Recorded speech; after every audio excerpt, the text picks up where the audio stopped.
Wow, that was smooth. I don't even know how that worked.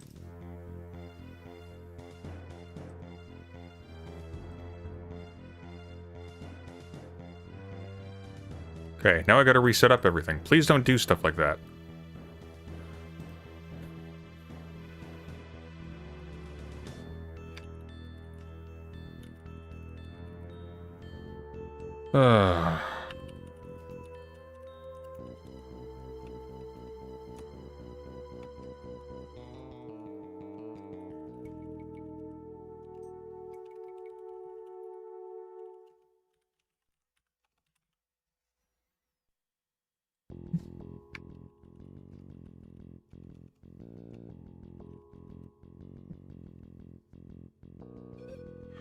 Alright, we had that one.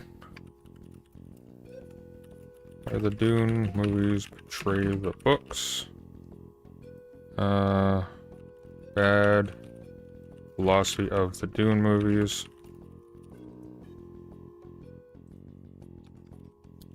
The Tour versus Deep Ecology. I am thrilled, by the way, for $5 that I'm redoing this entire thing. Okay, Sunday is Balkan-phobic. No, I am words beginning with NIG that are not pronounced very clearly distinctly from other words in super chats being read out by text-to-speech. See the problem? Do you see the problem? All right.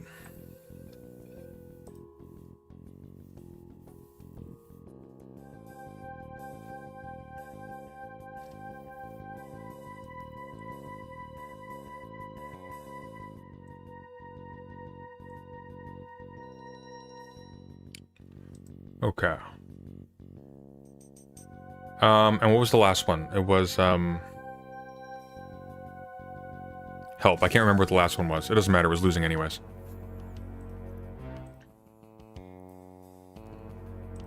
There we go. Super chats in English, please. Thank you.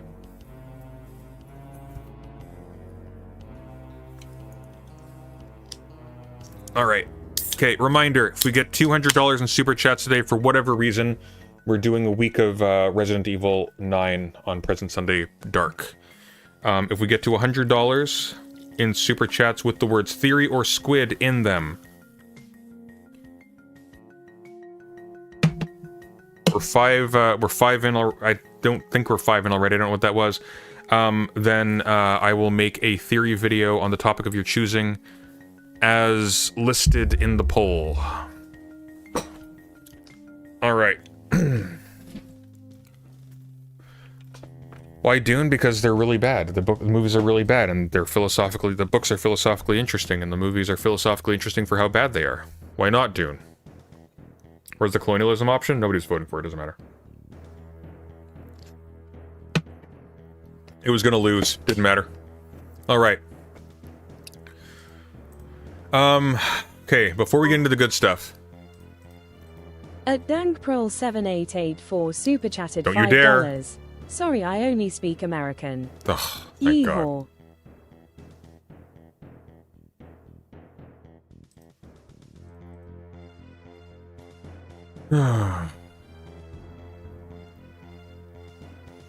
Alright, well, I'm counting the ones from previously, and I'm also counting those memberships that were gifted, thank you. So we are at 15 now. We are at 15 out of 200 for doing the Resident Evil series of streams on Present Sunday Dark. Okay, somebody apparently is suing Andrew Wilson. I want to see what this is. Or Andrew Wilson is suing one or the other. I don't know, but I suppose we shall learn together. That is the wrong window. Why are you showing me the wrong window? At Heyman89015 super chatted $9.99. Yeehaw. We're at 25 out of 200, thank you.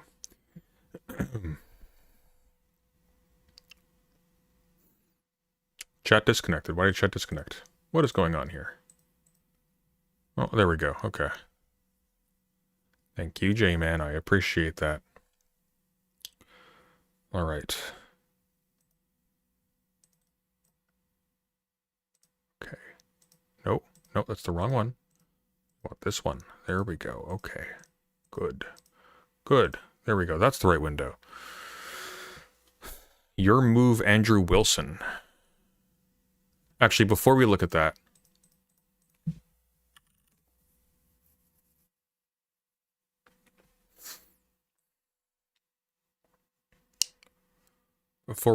very quickly.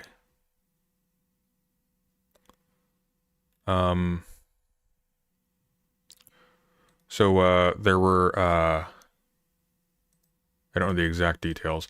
There were 4 Trump nominees for...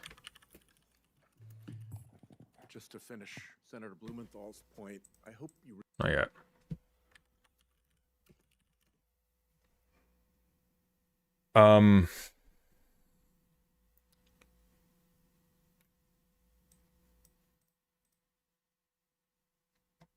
So there were 4 judge appointees, nominees by Trump, that apparently were just failing to give straight answers to basic questions, and somebody tore into them.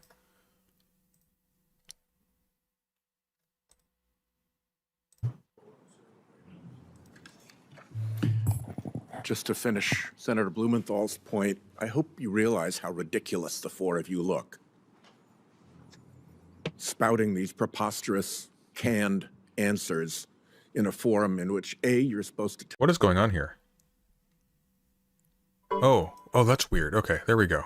Why is that a separate window? Rixia super chatted $9.99. He or...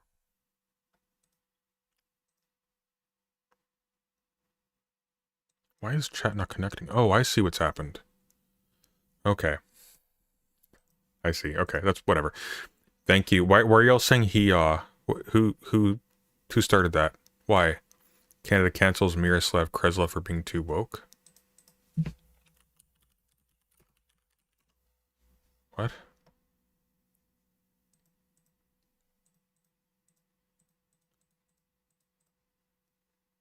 I'm getting one guide by myself here, and I don't like it. Who is Miroslav Kresla? At Gengaros330 super chatted $5. PSDM on Discord your Steam 2 gift you Diablo 2. Thank you. I'm just gonna press play, okay? Tell the truth, and B, you're supposed to demonstrate the judicial... I don't got the neurotypicality for this. ...capacity to make independent, factual decisions in hard cases. If you can't even sit here and say that... Thank you, Gengaros. ...that Joe Biden won that election, or that the Capitol was attacked, what's left? The genocide of the Palestinians, the whole bunch of stuff, actually, unfortunately. What's left if a hard case comes your way as a judge, and let's say the Trump administration is bearing down on that? Why would we ever believe that you would give the litigants a fair hearing and a fair decision if the executive branch was leaning in on you when we can't get a reasonable answer out of any of you with the executive branch leaning in on you to give these ridiculous answers today? I'm really sorry to have to go through this and that you have to go through this, but it would be nice if you could tell your executive branch handlers, for instance, Ms. Clark, I'm supported by Lindsey Graham. He's a friend of President Trump. He's the second senior person on the Republican side in the Judiciary Committee. He's likely to be the next Judiciary Committee chair. I think I'll be okay. I don't need to make myself ridiculous at your direction. It'd be great if you could have said that. It would be great if your answers were simple and honest here today. It's really disappointing. Let me ask a different question, a legal question. A judge, you want to be judges. A judge gets a threat to the judge's life or to the judge's family. Can you imagine a scenario in which liability may attach to judges are not impartial, they are political, and the sooner we realize it, the better. It is wild to me. One of the weirdest things about the American justice system is that they will record, like, for example, like criminal trials pretty frequently, right? Like you will there are videos that just post recordings of, like, you know, murderers and so on being sentenced. And one of the weirdest parts of it to me, or not even like smaller stakes things too. And one of the weirdest parts of it to me is not it's not the severity of the sentences or whatever. It's like the judges take the opportunity to, like, pontificate and make these big rambling speeches. And it's like, you aren't elected. You aren't their father. And it's this weird thirst that Americans seem to have for just literally anyone to put on paternal airs is so bizarre to me. Like, what kind of relationship are we in, except for the fact that some pedophile decided to pay money to get you put into an office, that you are speaking to random American citizens as if you are the school principal. It is really weird. And it's really weird that people are, like, excited about this. You'll see morons in the comments going like, "Oh yeah, that's what a real judge is like." It's like, you don't have a job. What do you know about that? Like, have any of you guys ever been in, like, any sort of, like, professional capacity ever? You don't know who these people are. You don't know what that means. You didn't go to law school. You don't know anything about law. You don't know anything about society. Why would you presume to know what a real judge looks like? The only difference between you and the person he is publicly humiliating in the recording you're commenting on is luck. They didn't catch you in some petty thing.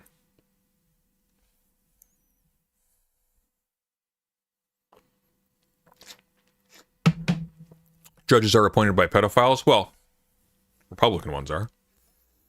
Individuals beyond the utterer of that threat. Ms. Clark? Senator, as a prosecutor, there are instances where there's some responsibility that is assigned to someone who is not the utterer of a threat to an individual. And so it also demonstrates that they were never impartial on the case. There's no such thing as an impartial judge on the case, especially when it's something that affects you emotionally. Like if a kid gets hurt, for example, like there's no such thing as an impartial judge.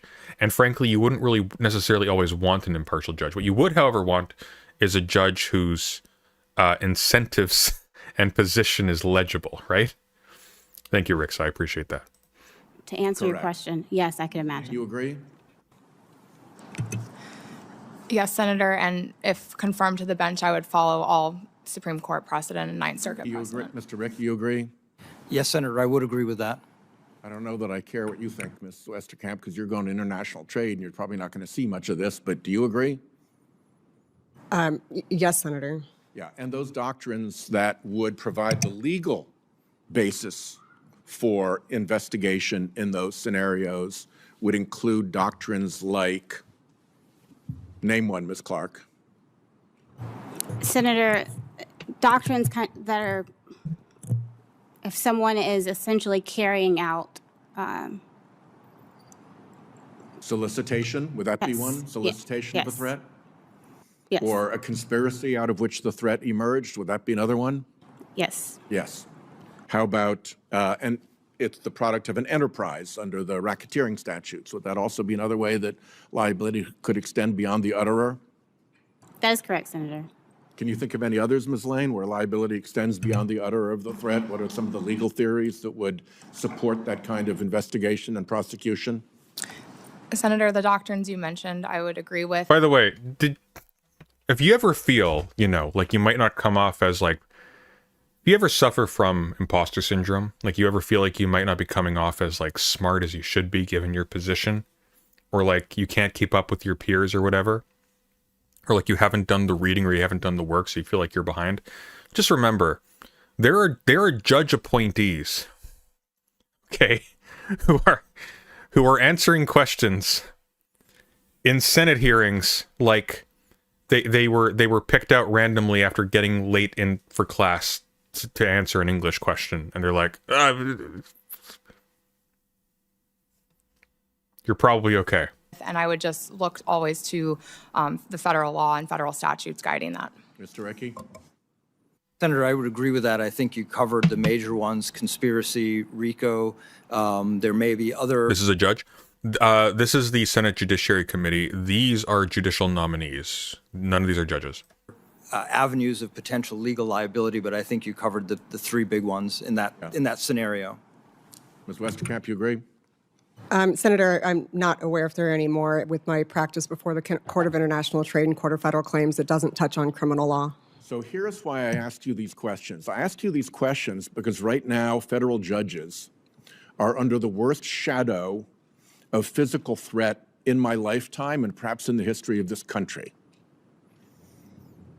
And in responding to those threats, we have the United States Marshal Service, which reports to the Department of Justice.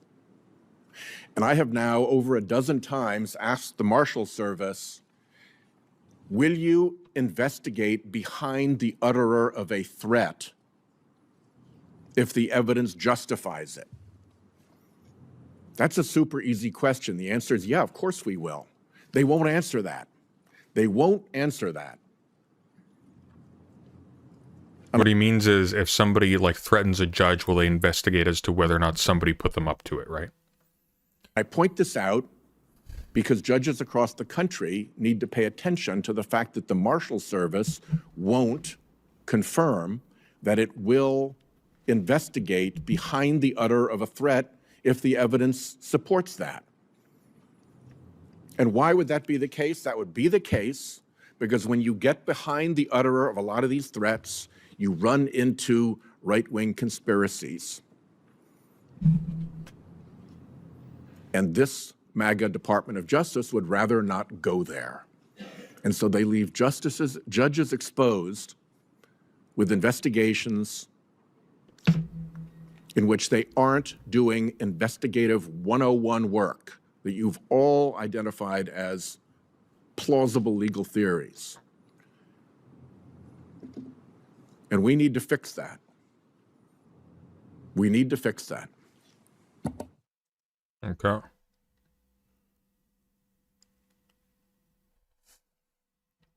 All right. Your move, Andrew Wilson. Who is this Tilly person? Who is this Tilly person? What does she do? Tilly... Red pill debate tactics are cancer. True. Charlie Kirk is still ruining our lives. I don't know how, but okay. Is the patriarchy necessary and good for society? Is that Destiny? What?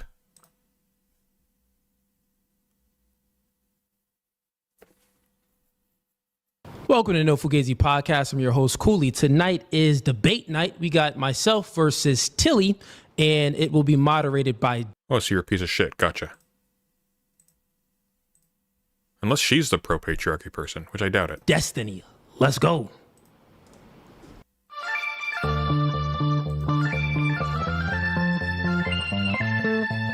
And y'all see the suit too, man. Listen, new studio, new podcast. Why did the resolution just drop? What? YouTube, what is going on? By the spirit, not by the letter. Bro, we can go verse for verse all day long. Doing new things are okay with understanding. Yeah, I know it's copyright music. Thank you, jackasses. Okay, hang on. Okay, here we go. Keep track of the time here.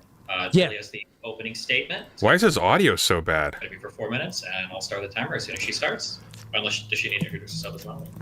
Oh, yeah, Tilly. Yeah, if you want to go ahead and once again also chat this. It's not a big deal. I'll mute it afterwards. Debate is the topic is patriarchy necessary and good for society? So Tilly, you can go ahead and introduce He probably doesn't get to use it.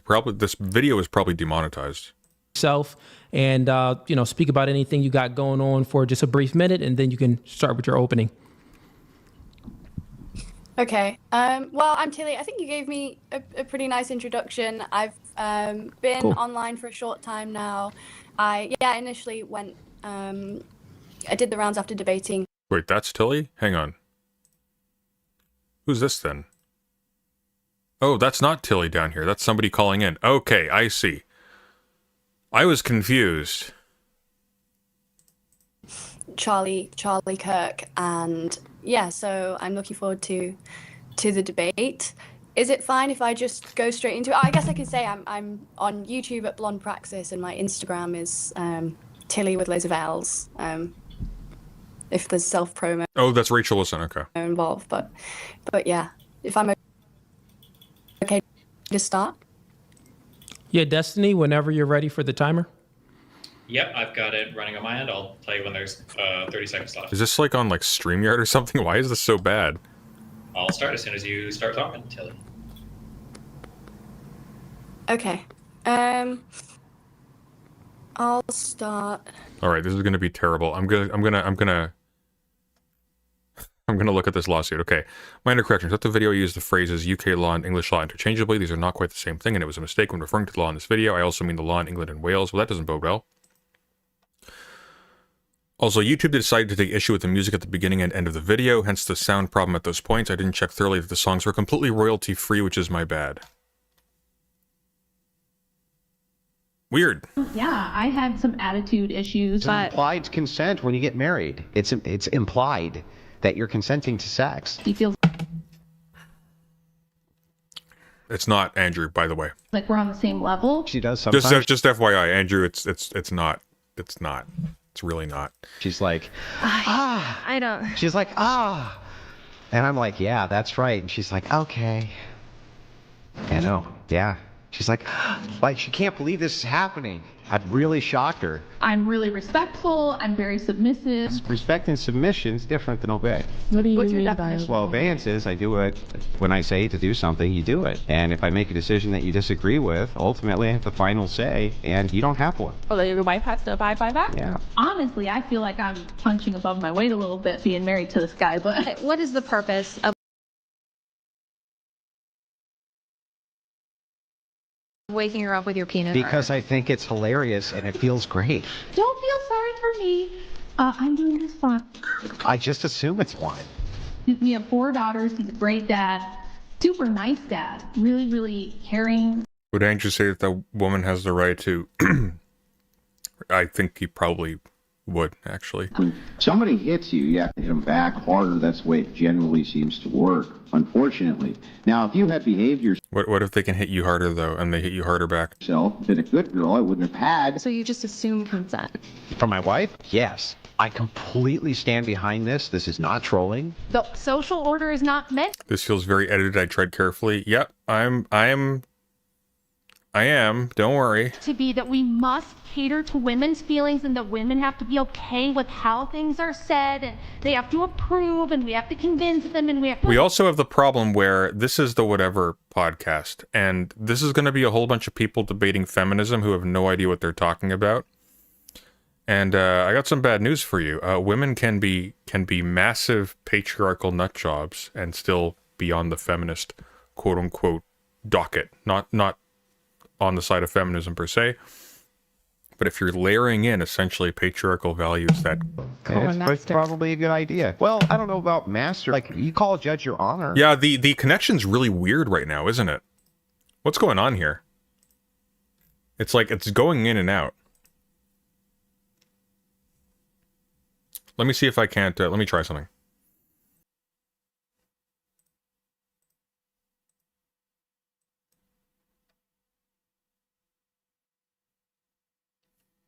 All right, so are we back? Are we working? I think we are. Men, then women, then children. The men parse out the truth, they write the laws, they enforce the laws, they run society. The women can have their opinions all day, but it doesn't mean that anybody has to give a about them. And everybody always gets upset with Andrew because he rates me a 6. And I'm like, I think he's giving me just a hair more than I deserve, but... You're fine saying that you've raped your wife? Yeah, if you think that me rolling over in the morning and she's asleep and waking her up with sex, it's great. Well, I I'm fine with mean, it. she's unconscious. If she had too much to drink and passed out. Yeah, we've done that too when we're both drunk. Yeah. That's rape, Andrew. Well, I mean, where she passed out. Yeah. That's legally rape, Andrew. So that's actually legally rape, Andrew. Hi, Andrew. What you're about Like, morality aside, you can't do that, right? You admitted to a felony. to witness witness is not a moral case refuting your disturbed understanding Assuming that's not edited. Like, just that's a felony. You can't do that. of so-called Christian ethics. It is a legalistic one and nothing more. This is important for you to understand. For around a year, you've made repeated attempts to drag me into a gender-based the law does not recognize that you're allowed to date rape your wife. I'm sorry. No. harassment project called the Whatever Podcast. Initially by reaching out directly, followed by a video designed to provoke a response, and now, finally, with an intimidation attempt where you branded me that terrifying bogeyman your henchmen get so riled up about, a false accuser. All of this is, of course, because I pride myself on refusing... Is marital rape illegal in all 50 states? Yes. As far as I'm aware, are there any states that are exempt? I thought it was...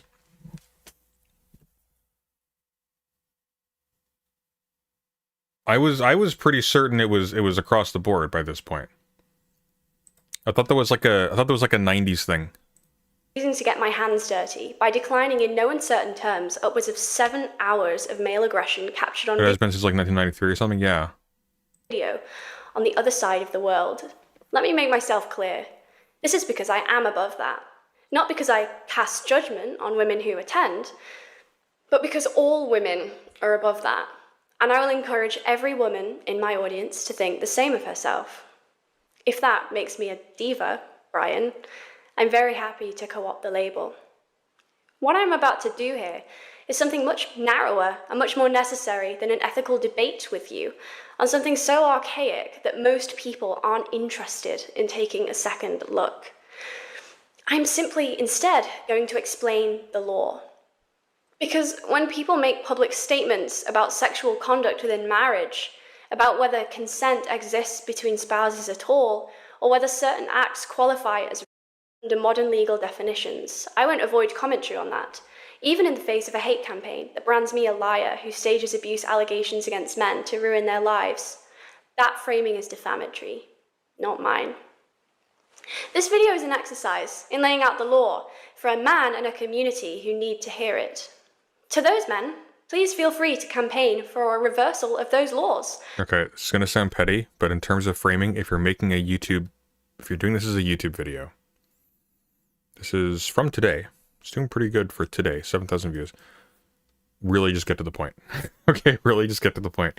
Hey, so this person admitted to breaking the law, da-da-da-da-da, this is what he said, and just do that. Don't do the giant preamble thing. The Braveheart speech era of YouTube is over. I'll meet you on the opposite side of the rally face to face, because my rights are not granted to me. They are taken by me. They ontologically belong to me. And I will speak to girls directly before I address you, Andrew, for the simple reason that they are more important than you will ever be. To my sisters, my friends, my followers, and to women everywhere. This man and his community are dangerous outliers. Any reasonable man, any man who is worth your time is nothing like him. Do not entertain them, do not perform for them, do not fight. This is what you say at the end of it. I would start with the specific legal claims, and then I would do your big, speech at the end. Don't do that at the beginning, because we're 4 minutes in. We're almost 5 minutes in. You've lost the audience by now. They're gone. Nobody's watching anymore. You have 50,000 subscribers, and you're calling out a massive channel with major claims, and regardless of whether they're well-founded or not, you're at 7,000 views. That's a failure. Fight on their turf. Fight them on your ground. Fight them on the ground we're gaining. And do what they hate most. Say no. But of course, this video isn't a moral defense of women's rights. It's a reminder of pre-existing legal precedent. So let's put this fight aside for now and start with the 2003 She's just gonna get clip chimped for this? Probably, yeah. Sexual Offences Act. Under Section 1 of that Act, a person commits... See, what you should actually do, this is... Sorry, Tilly. You seem nice. What you should actually do is put the clips of Andrew Wilson and then go, under Section da-da-da-da-da, this is illegal. Boom! And there you go. And now you can go on about it. This is too long. Too long to get to the point. Your sisters don't care. They didn't watch the video. There's only 7,000 views. You need to like aim for a common denominator. 3 elements are satisfied. First, the person intentionally another person's or mouth with. And you're censoring it. Find a creative way to talk about this. Talk about assault. Say assault. Say assault. You don't need to specify organs to talk about this. The quotes that you were responding to simply said, like, oh, the person's asleep, right? That's all. Why is she framed off center? The framing's fine. The issue is, like, the framing's actually really good if you have stuff on the other side of the screen periodically. What? Don't say grape. Don't say grape. I legitimately hate people who say grape. Okay, if you're going to talk about this stuff, talk about it seriously. There are ways to talk about it within TOS. It's embarrassing, frankly. It's like Dean Withered's clown shit. You don't need to say this. You don't need to say this. Second, the other person does not consent to that. Third, the person does not reasonably believe that the other person consents. Those 3 elements together form the legal structure of the offense. YouTube doesn't censor rape, but it does demonetize it. It does demonetize it, which I don't want to think is the reason for it. What is equally important for the purposes of this discussion is what the statute does not say. The statute contains no exception for marriage. There is no clause stating that spouses automatically consent to sexual activity with one another. There is no legal doctrine within modern English law that treats marriage as permanent or implied sexual permission. Consent must exist for each act of sexual activity. That principle is foundational within contemporary English criminal. Okay, it's very simple. Look, this is all you got to do. You didn't need to do all this. This is a whole lot of work to make your video unwatchable and completely I would do it again. Do it again, Tilly. If I doubt you're seeing this, but if you do it again. Here's what you do. Clip of Andrew Wilson saying, yeah, she's cool with it. That's all. And then afterwards go, actually, no, that's illegal in all 50 states, period. You cannot sleep with someone. You cannot have sex with someone who is asleep. They can't consent when they're asleep. Doesn't matter if it's your wife. Doesn't matter if it's your cousin. Can't consent to you. I know it's a big deal for some of you guys in America. Okay, I'm just trying to be inclusive. It doesn't matter. That's a felony. You can't do that. You can go to jail for a long time doing that. Don't do that.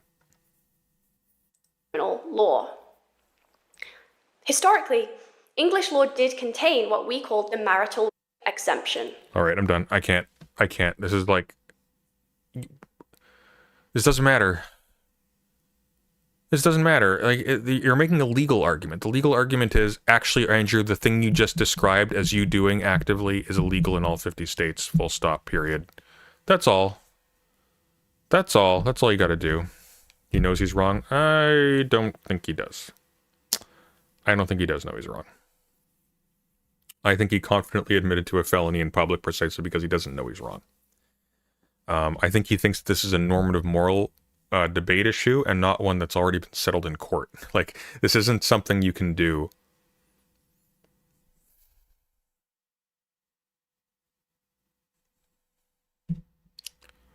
Automatically consent to sexual activity with one another.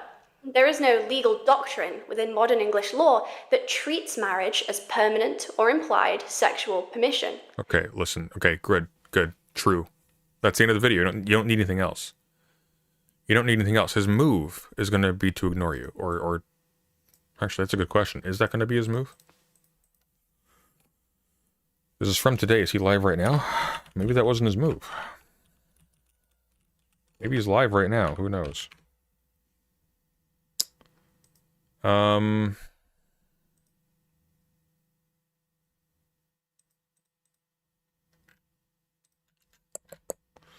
Doesn't look like it.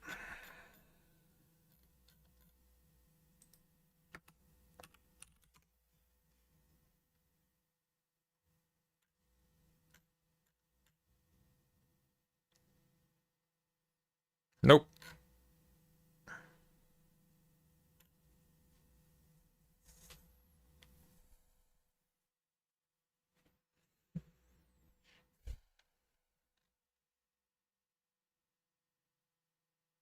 All right. I'm sorry. I can't anymore with this. This is a waste of time.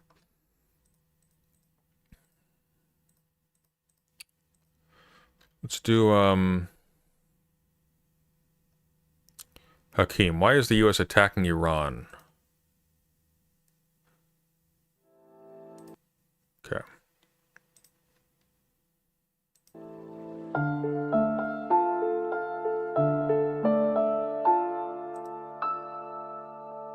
I hate this intro. I have the sniffles. I am incredibly sniffly. I think you can hear the sniffles. And I operated on my teeth and they hurt, and I am in a horrible mood. Oh, really? Yes. Oh, Habibi. Oh. Let's start. Today we're going to cover the Iran situation generally. There is a white paper published by the Brookings Institute which is titled Which Path to Persia? A play-for-play for every single thing the Americans have done since to try to basically destabilize Iran, and for what ends and what purposes. And then I would love to. I would love to. By the 1950s, Iran's oil sector was dominated by the Anglo-Iranian Oil Company, and the Iranian state received only a fraction of the value produced by their own natural resources. Never seen this pattern before.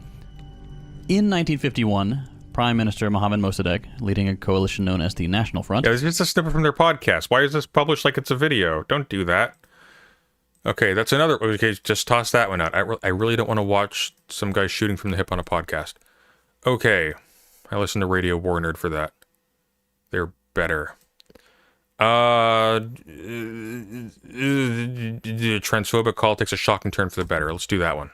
Let's talk to R. Len, no pronouns given, calling in from Assault Raccoons, who wants to defend Samantha Folnicki opposing gender ideology. R. Len, you were on the line with Forrest Nolan. How are you doing today? How bad is this going to be? I've watched debates on the line before. Some of them have been terrible. Doing great, Forrest. And Mr. Morgan, how y'all doing? Do I call you... I'm all right. Do I call you R? Is that appropriate, or what would you like to be called as far as a name? Sure. R works just fine. R works just fine. R works. Okay. And I see you have no pronouns given. Do you just not use pronouns ever? Oh, I use pronoun. I mean, I just use... The callers are not good debaters. The hosts are often not good debaters. I don't know these two, though. What I'll say is that this thing of he, him, she, her, they, them, I don't do that, no. So if I were to refer to you in the third person, I would not be allowed to say he, him? Why are you pushing them on this? You'd say they, them. Sure, just refer to me by name. That sounds fine with me. There are people who legitimately ask you to refer to them by name, and they are not necessarily gender critical nut jobs. This is silly. See what I mean? This is why I don't like. Ugh. So when I talk about this call, I can't say he called in and I talked to him. You would prefer I say R called in, I talked to R. R said these things, and I said this to R. Yes, as by the way, a whole lot of trans people actually request. Forrest, just FYI, maybe just as a future strategy, maybe don't like insist upon the essential necessity of conventional pronouns when you're debating on the side of trans people in the argument. You know what? Whatever floats your boat, man. Forrest is one of the better ones that go on the line. Okay, fine. I'll believe you. This is bad though. This is embarrassing actually. What would float my boat is that we just use pronouns like normal people. Oh, that's not the argument, Forrest. That's not No.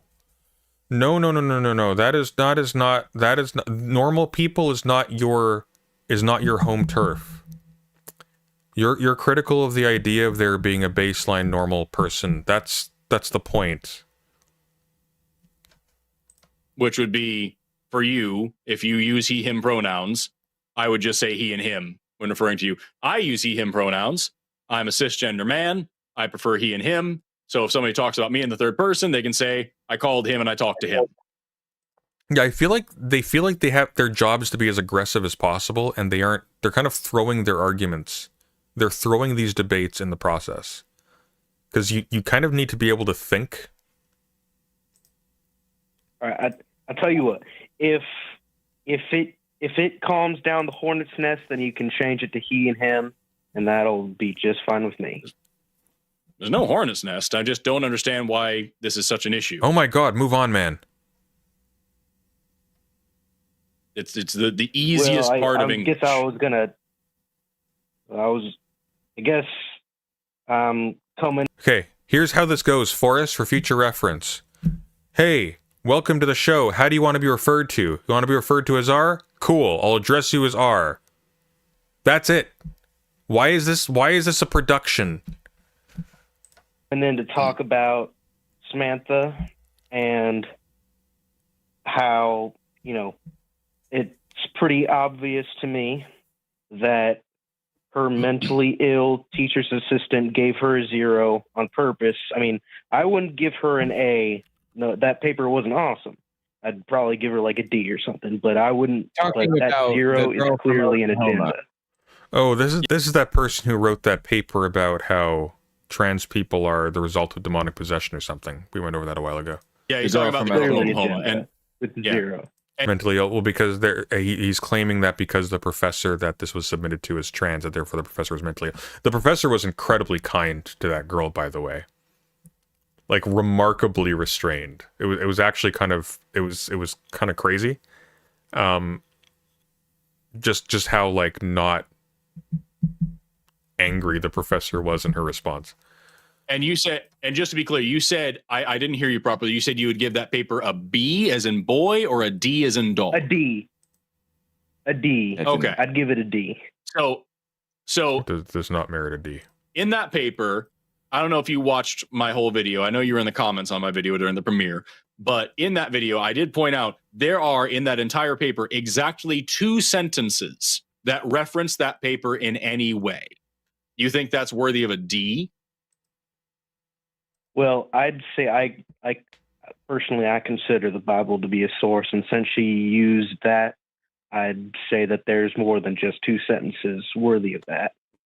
But just to be clear, the reason she is not in a Bible class. She's in a psychology class, which is a science class that requires you to show actual academic sources. And if she was going to... What's weird about this is like this whole performance, like he's not actually dominating the conversation. He sounds like it's going to sound weird. The caller's an idiot. Forrest sounds like he's incredibly insecure. Like he has to constantly assert and insist on his position as the dominant member of the conversation at every step. Otherwise, we as viewers will forget. But it's like, no, when you're dealing with someone like this, you can patiently let them wind themselves up. And that's the best way to go. Because this doesn't look like, he doesn't look like he's confident. He looks like he's like, he has a rush of adrenaline going on. To reference the Bible, she should have cited it in APA fashion as is required in a psychology class, especially considering the fact that she is a junior. So she's been doing this for at least 3 years. She knows how to cite a source properly. That is not a guarantee, friendo. Right. So I guess what I'm saying is that psychology is the study of the human mind, but a lot of people seem to forget who created the human mind and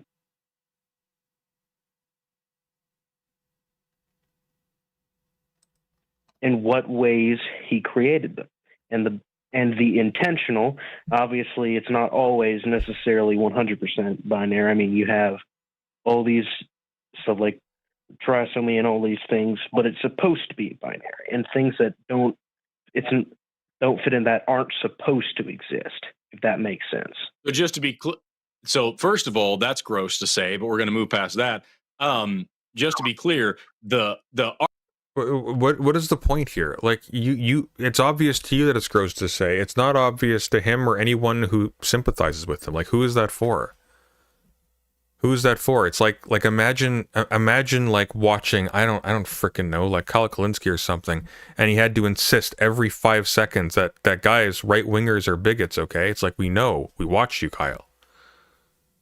What's the point? Article that she was responding to, or supposed to be responding to, was about gender, not sex. So intersex conditions are not involved in this.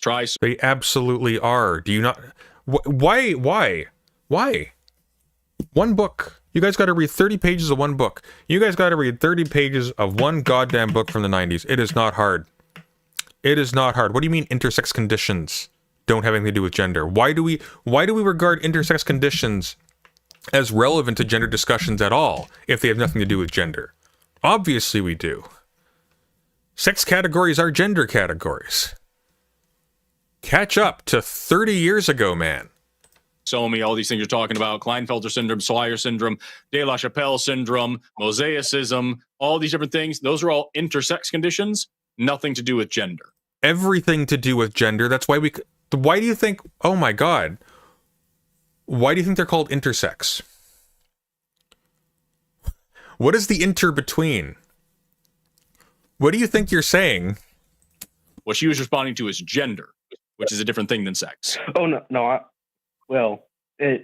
I'll get into gender. I mean, I guess we can start with sex. We'll get into gender later, but I guess what... Sunday, you should call in I may at some point. And then I'll stutter and I'll get frozen and everybody will laugh at me, but that's okay because they already do. I mean, personally, I don't really... I mean, the academic consensus, quote unquote, is that they're different things, but it just sounds like the... Wait. No way. Hang on. Wait a minute. I mean, the academic consensus, quote unquote, is that they're different things, but it just sounds like the ideology that is happening these days. One more time. I'm so sorry. Which is a different thing than sex. Oh, no. I'll get into gender. I mean, I guess we can start with sex. We'll get into gender later, but I guess personally, I don't really... I mean, the academic consensus... Here's the thing.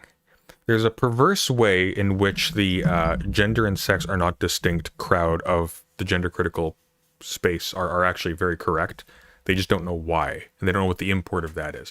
See, they think gender identities that don't correspond to a sex binary are delusory, so therefore gender is sex, because everything outside of the sex binary is superfluous and wrong.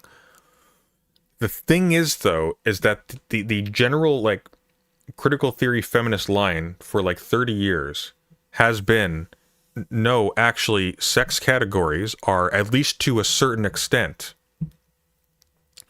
very much the product of gendering by themselves. And I would kind of argue that anyone who says it's not entirely so is wrong.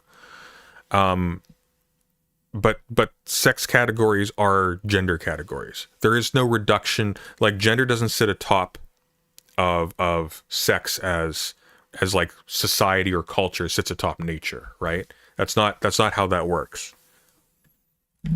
And one of the cool things about this book is how he talks specifically about how that is actually exactly the problem with the concept of nature as well. But leaving that aside, he's wrong because he doesn't know why the sentence that sex is gender is correct. He doesn't understand the reasons for that. But just in strictly formal terms, he's more correct than Forrest here.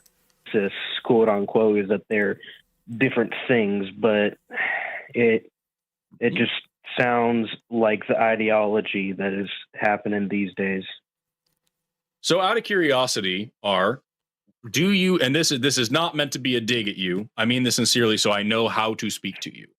Do you have any training in biology, psychology, sociology, medicine, anthropology, any of that?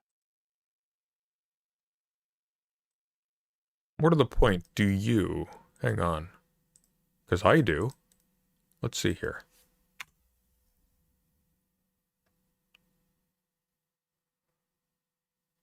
Does this guy have a Wikipedia page? No?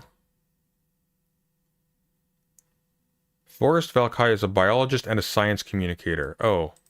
STEM Lord. Okay. That explains a lot.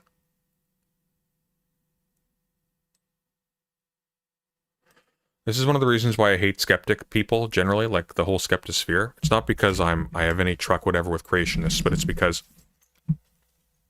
when all you do is debate people who know absolutely nothing and argue strictly about the most low-level, fear-based nonsense, it rots your teeth. You don't grow, you don't get smarter from that. But you may make money, so you might stop growing because you don't have any incentive to do so anymore. I have training in common sense. This is Forrest's thing. He is a biologist, I think. I think it might still be going on. There's an Ann Fausto Sterling reading group in my Discord server, the Cathedral, linked in the bottom here. You will read 30 pages of that and recognize that actually, just to be clear, if you are saying as a biologist that intersex conditions, for example, have nothing to do with gender, you have no idea what you're talking about. You have no idea what you're talking about as someone who is speaking to this issue. Like, that's really bad. That's really bad. And it's like, educate yourself minimally about the work that's been done on gender. Like, why wouldn't you? If you're going to make your thing, like debating this, why wouldn't you take some time? Take an evening, take a couple of hours, spread it out over a week, take a couple hours over the course of a week. 30 pages. I ask so little. Read 30 pages in a week. So no. Okay, so you have no academic training in any of these things. Do you have any academic training at all? Have you been to any kind of higher education? No, sir. Why are you trying to pull rank like this? There are a lot of people who are in philosophy who have not been in higher education. Some of them are quite good. I think Forrest is well-intentioned, but I'm glad someone is making these criticisms. Skeptics desperately need to read more philosophy. I'm not even talking about philosophy, Synth. You can read the work of biologists. Like, there's no excuse for this. This stuff has been made, like, over the course of the last few decades, this stuff has been made eminently accessible to everyone and to a lay readership. Like, this is silly. Okay. So I'm getting flashbacks to the Alex Gunter call. I mean, so am I, because it's like the unwillingness of progressives on the internet to read, like the amount of pages you will find in a pamphlet is just bewildering to me. Like, what are you doing? What are you doing with your time? This like, oh man. Put Elden Ring down, read a book for 30 minutes. The reason why I ask, again, is not to dig at you. It is... I can't read 30 pages in one night, unfortunately. I'm too tired. Read it over a week. Read it over a week. Read 5 pages over the course of a day. Do it 6 times. Boom. So that... Foster Sterling is goated. Gross is also goated. A lot of the stuff... Foster Sterling herself isn't just amazing. A lot of the stuff she references is really good. You'll find her networked with people like Susan Ayama. You'll find her networked with people like... Lynn Terrell. You'll find her networked with people like not Lynn Terrell, Margulis. You'll find her who the hell is Lynn Terrell? Is that somebody else?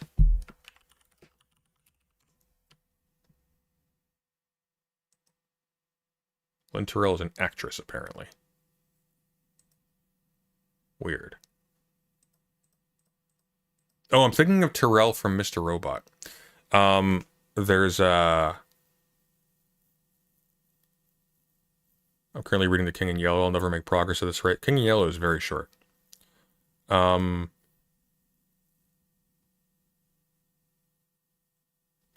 else? Who am I thinking of? Susan Ayama, Margulis.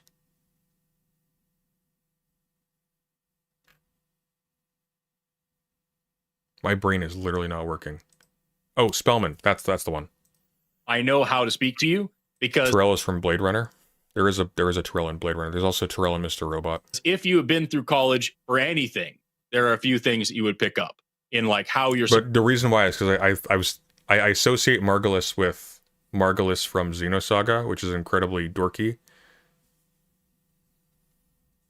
And I associate Xenosaga with Blade Runner, or sorry, with Mr. Robot by way of the Evangelion connection, because I'm nuts.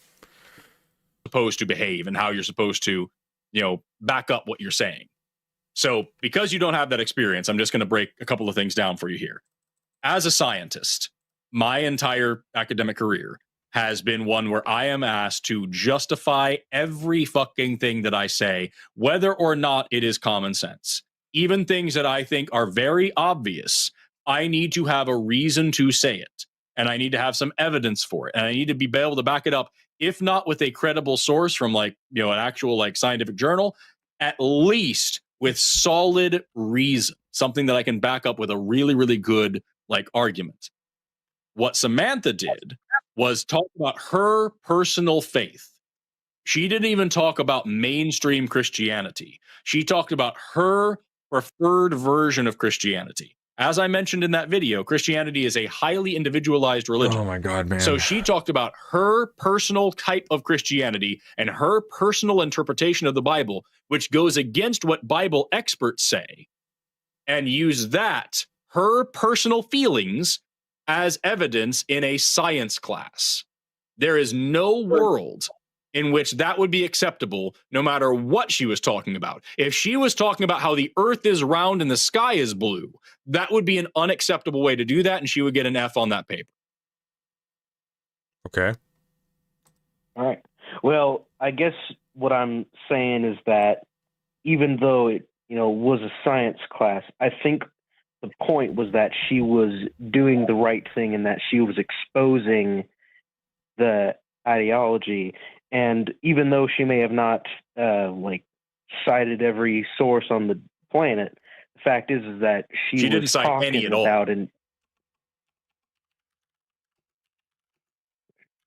Well, I'd say she cited the Bible, just not an APA. No, she didn't. She didn't cite the Bible. She mentioned the Bible. She said something says something in Genesis, but that's not how you cite the Bible properly. That's not how that works. So she just mentioned something in the Bible, but again. Okay, reminder, by the way, this is the paper in question.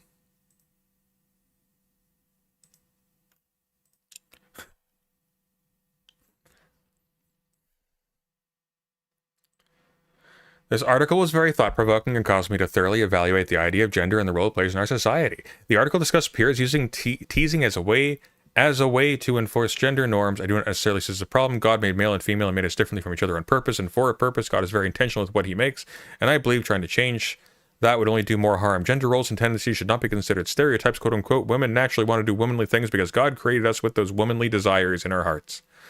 The same goes for men. God created the womanly desires in men's hearts. God created men in the image of his courage and strength because God has fear that he needs to be able to overcome, apparently. It was very blasphemous, actually. But here's where it gets funny.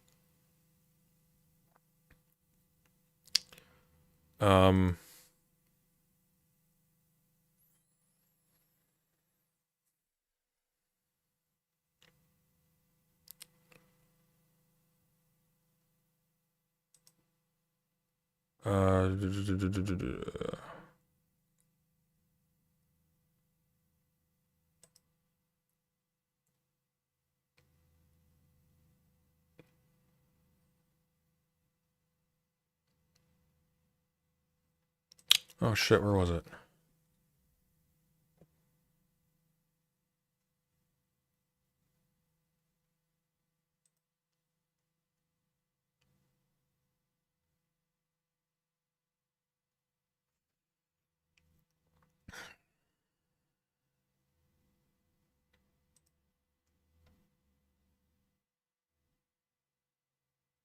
There was a weird line in here, I remember.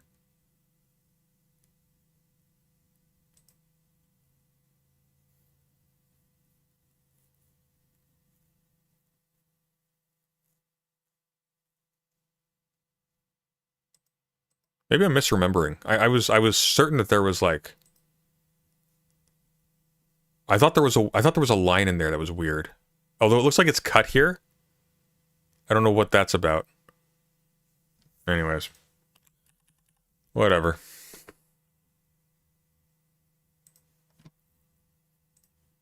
Again, even what she mentioned in the Bible goes against what actual scholars of the Bible, people who study the Bible for a living, they say that what she said is wrong.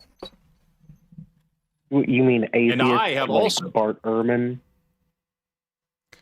So Bart Ehrman, by the way, is a biblical scholar who debates William Lane Craig a lot. He does these debate shows. These people are only being exposed to people who do debate shows about this stuff. And what you will notice is that they aren't taking from these debate performances that, oh, I need to think about this more carefully, I was wrong. They take from it, oh, this is the rogues gallery of cretins who are corrupting the youth. It doesn't work. Like, it literally doesn't work. In fact, it actually provides fodder for those communities to sustain themselves. No, there are theistic Bible scholars as well that are all on the same side about this. But even if it wasn't, these are people who are trained to study this text in its original language and know what it means fundamentally. What Samantha did was offer up her personal interpretation and her personal faith. Now, you agree with what she said, but it's like this whole thing is so weird, because it's like this guy has no face, he has no presence, and this guy's like, he's acting like he's stomping down somebody who's a peer. This is just some rando calling in. Like, talk normally. Like, this is low stakes. You're not winning some epic battle here. I personally know Christians that do not agree with her. And I have talked on this show. I'm on this show every week. And I talk to Christians every week. And I have met... Yeah, maybe you should go outside. Christians on this show and talk to them and debated with them that would not say the same thing that she says. Those people are just as Christian as you are, and just as Christian as she is. And they would disagree. Bart is a foremost New Testament scholar, by the way. He is. Here's the thing, though. People don't pay attention to Bart Ehrman because he goes on to these debates. They just know of him as a face. That's all. With you for the exact same reason that you agree with her, because like it is no outreach value. Like, it does nothing. It does literally nothing. It's their personal faith. That's not science. So the best thing that you and she have to offer here is that your interpretation of your translation of your version of your holy book says something that all the scientists in the world don't say. Who cares? They're atheist gender criticals. Get to the point. Allow the conversation to get to the interesting point. Nobody cares about young earth creationists anymore, okay? It's not 2010. And that's simply not good enough for a science class. Again, if she said the earth is round and the sky is blue, and she said it this way, she should still have failed that class. Right. So I guess what I'll say is that I don't think that they did all the way, even though, I mean, I'll admit that the responses that they gave to her seemed rather polite. I'll give it that.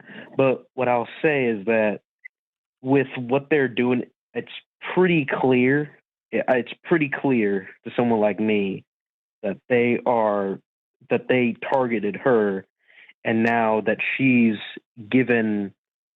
clapping back, they realize that they made a mistake, and they put that TA on administrative leave because they knew they screwed up big time. How did they target her? By treating her exactly like everyone else.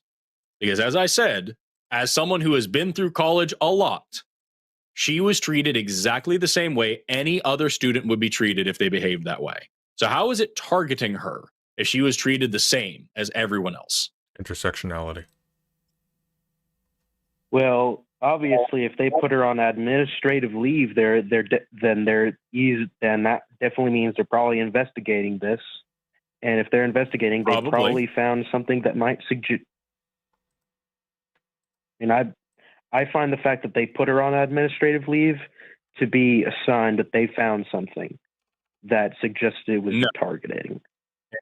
And an investigation does not imply guilt. An investigation is meant to find out if this person is guilty or not. So the fact that they put the TA on administrative leave is a problem, I would say that that's more indicative of political pressure and the fact that we live in an extremely conservative state with an extreme Christian bias.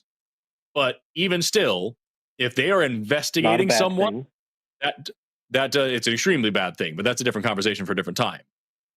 If they're investigating someone, that means that they're. Hey, Sonny, did you hear that Keffels came back to streaming today for a bit? Really? She showed her face again? That's funny.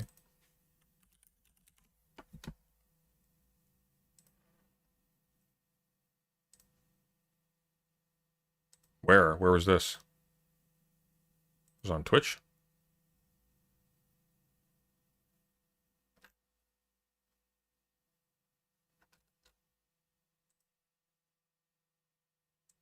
Keffels.gg, which is not secure for some reason. I don't see any stream that she was doing. Keffels live. There we go. Nope, doesn't look like it.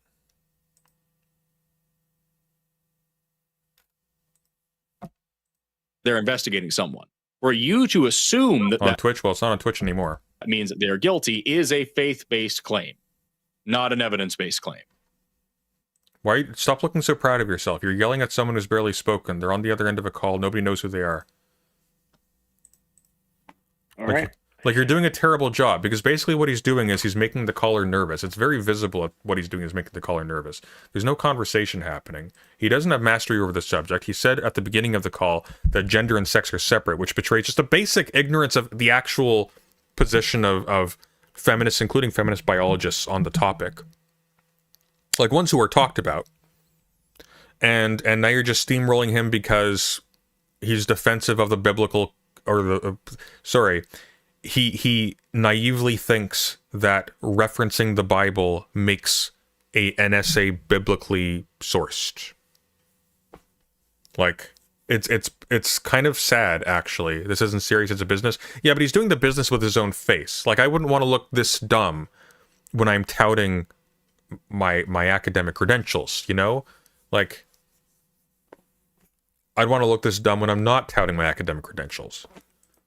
Well, I suppose I suppose you covered everything I wanted to talk. I mean, one thing is that I not only am I not a fan of the, this ideology, but, it started with the homosexuality stuff. And I can tell you, based on my experiences as a kid, that especially these homosexual males, they are truly vile people. And I can give you personal experience, because like these people talk about how they're survivors. Yeah, I'm a survivor of one of these perverts as well. And I can tell you that they are. Forrest, tread very lightly here. Tread very lightly here. I'm going to be very serious with you for a second. I am genuinely sorry if someone was creepy to you. Good. I was concerned. You, assaulted you, or did anything negative to you in these ways.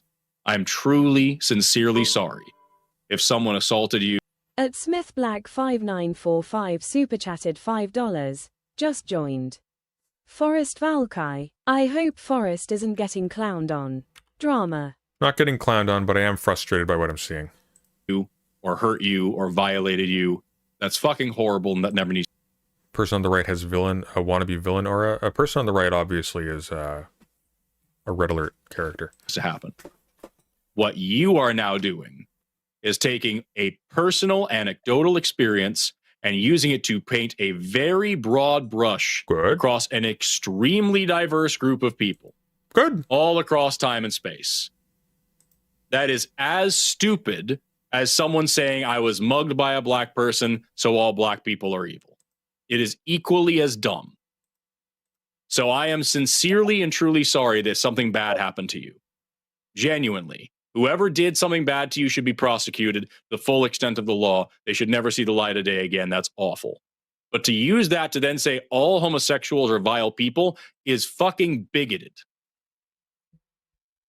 More importantly, what I think is really frustrating here is that I understand you have your faith. I know scientists who are Christian. Oh my God, don't bring that back in. Stop it there. Stop. That's the important conversation. That part there was the important conversation. The Bible stuff doesn't matter. Nobody cares. Nobody cares. If they cared, they'd care that it was blasphemous. I know, because I come out of that environment, and I cared that it was blasphemous because we took it seriously. They don't take it seriously. This is comfort food. Academic advisor for my PhD right now is a Christian. And yet we are studying evolution together, right? Your faith does not have any bearing on data, on science, on reality. If your faith comports with reality, that's great. But at the end of the day, reality is what reality is. And as scientists, it is our job to gather data on reality and learn what the universe actually is all about.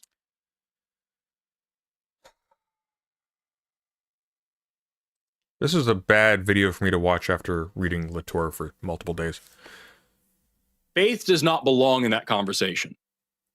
Faith in the Bible is the hope for things unseen. It's the evidence for something that you have no evidence for. That's not what science is. Science is learning what the universe actually is and using evidence to get out of your own way. This Colin kind of sounds staged. It's kind of weak if it's staged. To get outside of your own mind, to learn about reality in reality's terms and reality's language. She was in a science class and she refused to participate in science. It does not matter if she aligns with your faith or your bigoted worldview. It doesn't matter if you like what she said or not. It is undeniable that she did not do science in a science class, and so she was treated the same way as anybody else who would not do science in a science class. If she... What was the Folnicki assignment again? I don't think that actually qualifies as science. It's not psychology, but the assignment itself.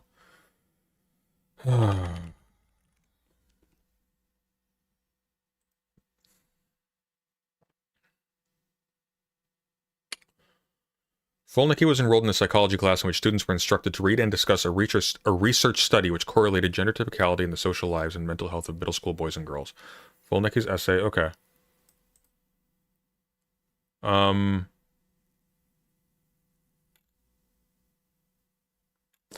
Assignment. Students were asked to write a thoughtful reaction to the material presented and offered various starting points based on the study's procedure, results, or interpretations. Okay, to be clear, this was essentially an opinion piece. The issue is not that it wasn't scientific. The issue is that it didn't engage with the material. Like, there was no engagement whatsoever. There are ways to bring in, for example, a discussion of the ramifications of this study or its interaction with common issues that are covered by, you know, stuff that's in explicit religious discourse today. There's no contradiction there. So this is I don't know. This is just dumb. This is just dumb. It's sloppy.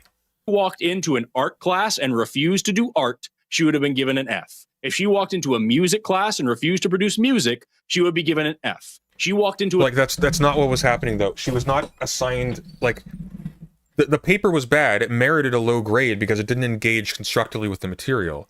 It didn't demonstrate conversance with the material. The issue was not the opinions. The issue was that what was written down did not engage with the assignment. It wasn't science though. It was a thoughtful, you had to give thoughtful reflections on it. That can extend outside of the realm of science as it is commonly understood. You can talk about it in the context of, like, you could have had a vibes-based conversation there. That's perfectly reasonable. You could have, for example, she could have probably written a really good paper talking about how these findings would not be received well in the terms that she expresses, because these views are endemic in the population under study. And so there is an interesting problem in which there are these, like, serious ramifications that this data bears forth, and people are incapable of positively engaging with the material because of these positions. And she could even then say afterwards, I also have these positions, and so this presents a barrier for me. That would be thoughtful. No contradiction there. The problem is she just pontificated about how the Bible says that gender nonconformity is wrong. That was the problem. They can't rely on the facts of the matter. They have to clip and own. It does feel like they're just constantly clipping owns. But the thing of it is, though, is that this video is 38 minutes long. We're not going to watch the whole thing. It's 38 minutes long. They aren't publishing all these clips. So, like, get the snarky, got him one-liner at the beginning and then have a conversation. Otherwise, it's just boring. Like, it's boring. I'm bored right now. I'm not just bored though.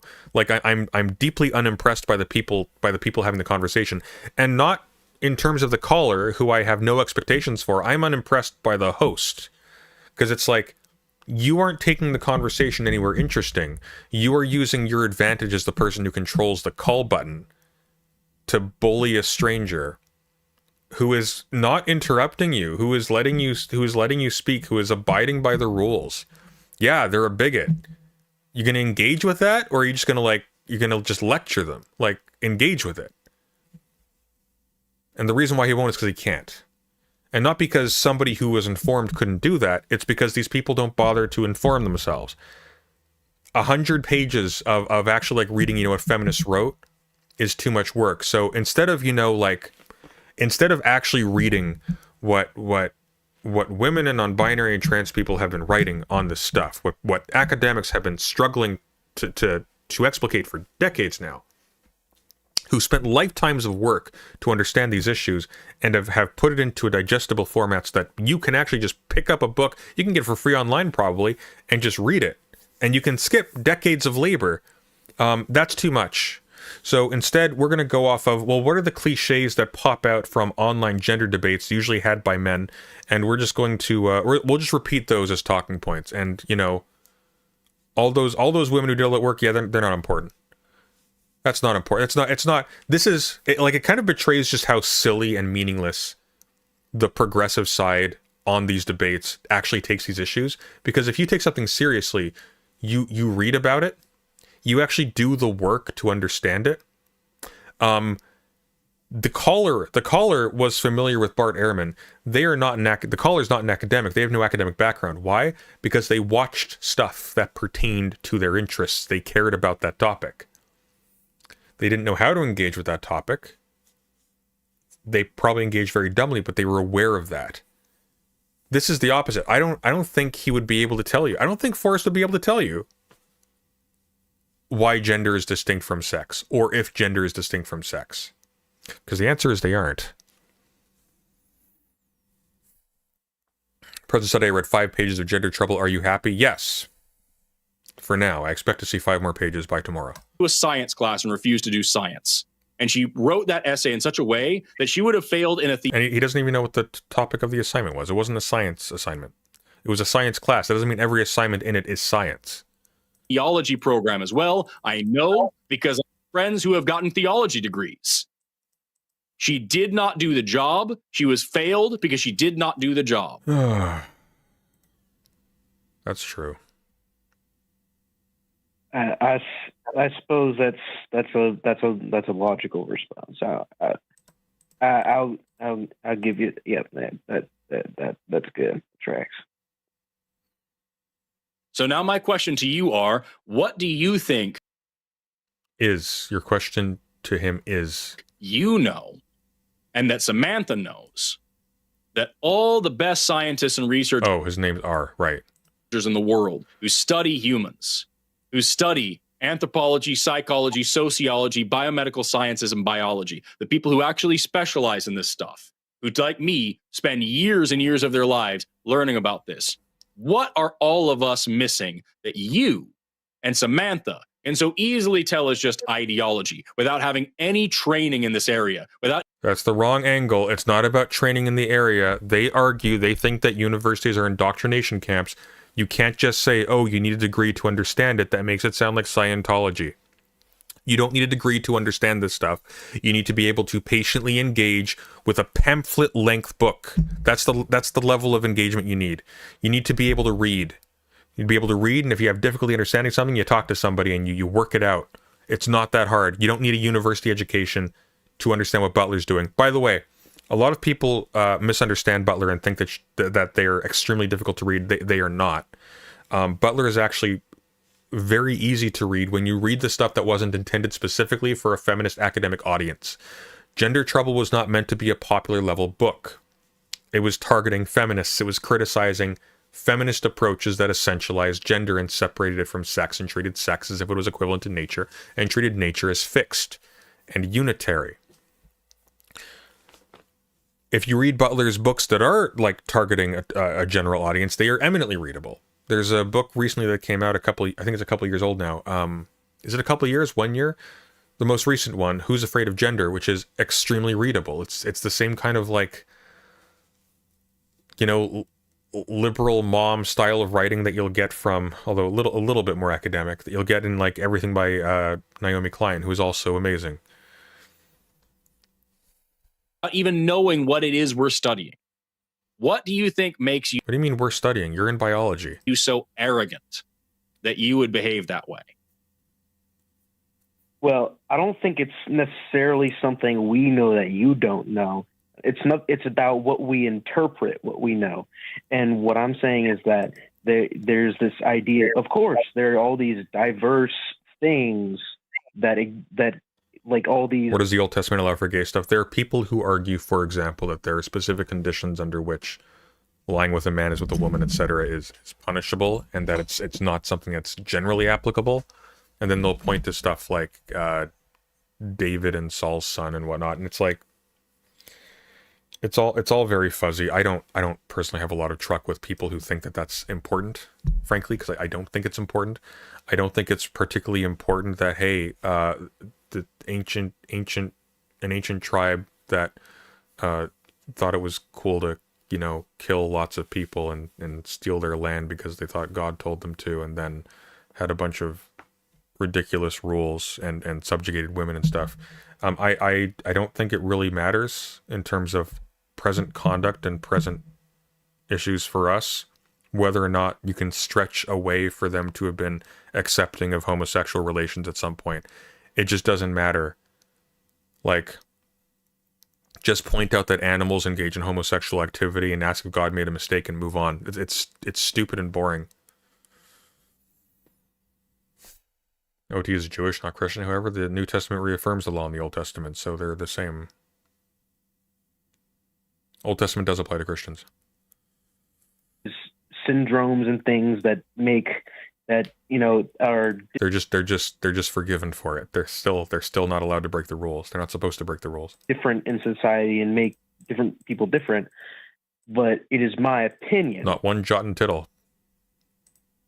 ...that those should be a binary, so anything that is outside of it should not be there, if that makes sense.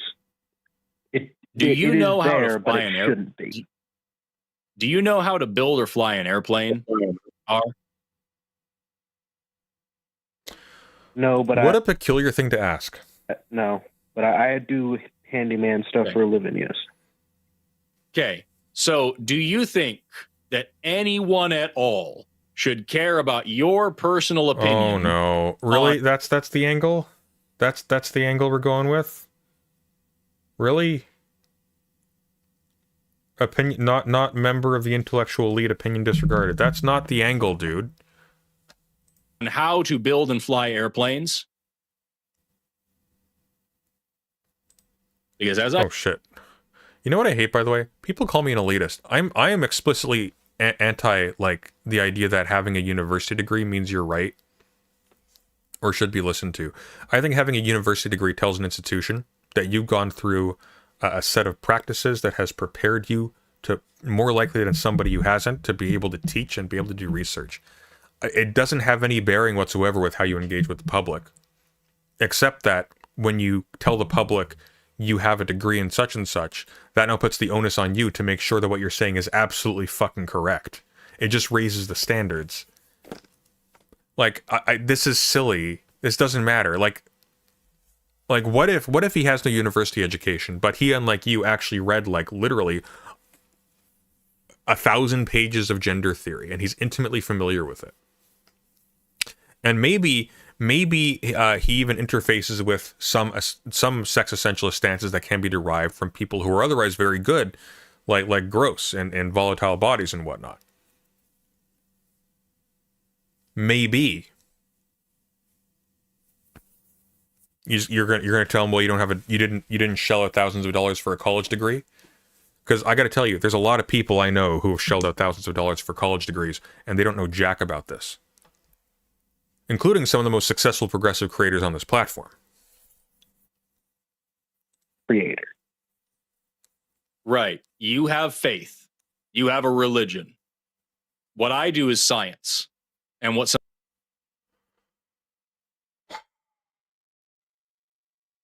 No, what you do is a science. What you do is not science. There is no essence called science. There is no special magical thing you are doing when you are doing biology. You are studying according to a specific methodology, specific subjects that are in the context of a culture that has established these practices. It is found to be effective for acquiring and sorting information about that subject. When you say science capital S, you are saying something that is now in the domain of capital N nature and capital G God. You are now talking about some metaphysical principle of the world. You are not talking about a set of practices that has been found to bear fruit when it comes to understanding the environment, making technology, and stuff like that. Like, it's just dude, stop. Samantha was there to learn was science. And what you are discussing... No, psychology. That's not science. Science is not psychology. Psychology is a science. Here's a question. Actually, when these people talk about religion, they are talking about Christianity and nothing else, and it annoys me. Oh, it annoys me too. But here's the punchline. When they're talking about science, they're also talking about Christianity. That also annoys me. Thank you, by the way, Envy, for getting me into Latour. I hate everything now. Right now is science. And when we find scientific evidence... What's scientific evidence, dude? What does that mean? Why not say empirical? Why scientific? What does that mean? What does that mean? Like, what are you adding there? Like, think about it for 5 seconds. What are you adding there when you say scientific evidence? I thought science was a method. I thought science was an activity. But now the evidence has to be scientific, so the stuff that you're acquiring from out there to prove something in here has, in its essence, something to do with what's in there? What? For a creator, and for a purpose, and for intentions, and all these different things, then we can... President Sunday Prime is not a real Latourian. Latour loves everything. Latour doesn't love anything. Latour is dead. Talk about that in science class. But until then, what you are asking for is Sunday school. How true, Forrest? How true? You're asking for your personal interpretation of your preferred version, of your preferred translation, of your preferred holy book to be, for lack of a better word, the gospel. And if that was the case, if that's how we behaved, not just with sex and gender, if that's how we behave with anything else, there would be a major fucking problem. I assume, just for example, I'm not trying to start a conversation about this, but... We know, don't worry, we figured that out. Again, I don't have anything against Forrest, but like, dear God, this is a terrible conversation. Don't have conversations like this. Don't have conversations like this. The people watching this who are on the fence, or who could be swayed, are leaving this thinking, wow, they are so insecure. They cannot have a normal conversation. They have to start laying down, they have to start doing Braveheart speeches every single time, because they have to remind you that they are right, that they have more qualifications. They can't handle, for example, letting some ambiguity hang while a thought develops. Because that's how you learn stuff. Like, you ever like pick up a dialogue by Plato and you read Socrates going for the first like 50 or so pages, like, do you have a degree? Do you have a degree? Do you have a degree? But do you accept evolution? No, of course not. What kind of question is that? Well, what I'll say is that I'm not one of those creationists, and I have some issues with ID. I'm not a big fan of Stephen Meyer. I'm not fully on the evolution train, but I suppose. So here's the issue. Again, I'm not trying to argue with you about evolution, but it's like clockwork. The fact is, every bit of the agriculture industry and the medical industry are rooted in evolution. Yeah, but when you say evolution, you're not talking about evolution. When you say evolution, oh my God, man. When you say evolution, you are talking about the fact that forms change. You're talking about like literally evolution. When these people are talking about evolution, they are talking about evolution as the explanation for the diversity. They're talking about natural selection as the explanation for the diversity of species. Because they don't know any other arguments about evolution. But like that's what they're thinking of. They're thinking Darwin. The point is not that stuff changes. Young Earth creationists allow for things to degrade. They allow for things to change. They know, don't worry. That's why they get on like this with race science people a lot of the time. And the fossil fuel industry as well is based on our understanding of an old Earth full of long dead organic matter from the Carboniferous period that we can dig up. No, that's obvious. Stop it. Stop lying to the man. Obviously, all of the fossil fuels in the world are the result of the asphalt road to hell that was written about in Paradise Lost, crumbling apart and then getting swallowed up by the sea during the Great Flood. You have no idea what you're talking about, you hack. So, without an understanding of evolution, we don't have fossil fuels. We don't have modern medicine. We don't have modern surgery. We don't have antibiotics, vaccines, anything that goes along with it. A lot of like heart reconstructions and shit that we need to understand, development. All that's out the window. We don't have modern agriculture. We don't have enough food to feed 8 billion people on this planet. All that goes down the drain because all of that is rooted in our understanding of evolution. Capitalism, actually, but okay. And also a large part of the pet industry as well. Right? We don't have like cats and dogs and shit because we don't have evolution anymore. You understand that you understand that pre-Darwinian theists bred dogs, right? So like they know. They know, Forrest. If we take a biblical view of the origins and diversity of life, we lose evolution. And now we lose all these things. And that's the same thing here. If we talk about a biblical worldview on math, the Bible says that pi equals 3.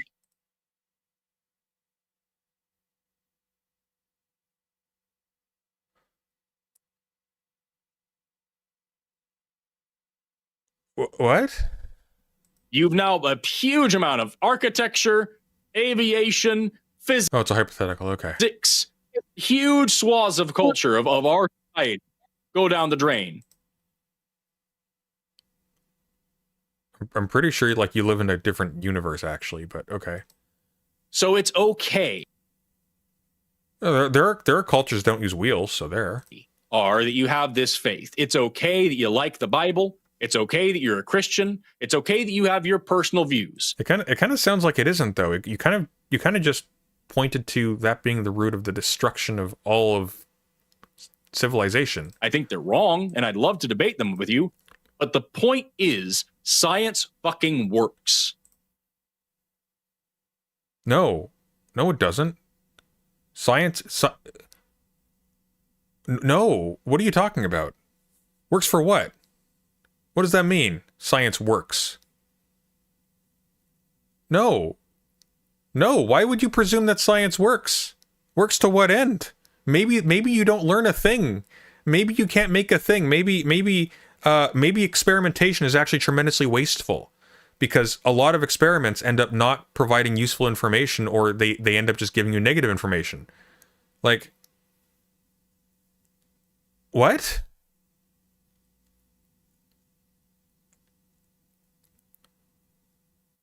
That makes literally no sense. Science works for what? Do you mean it's productive? Chinese alchemy was productive. What's your point?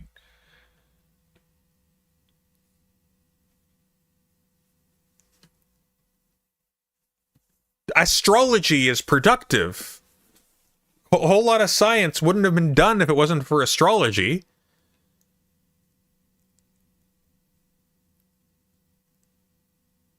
Oh, okay. I'm gonna have an aneurysm.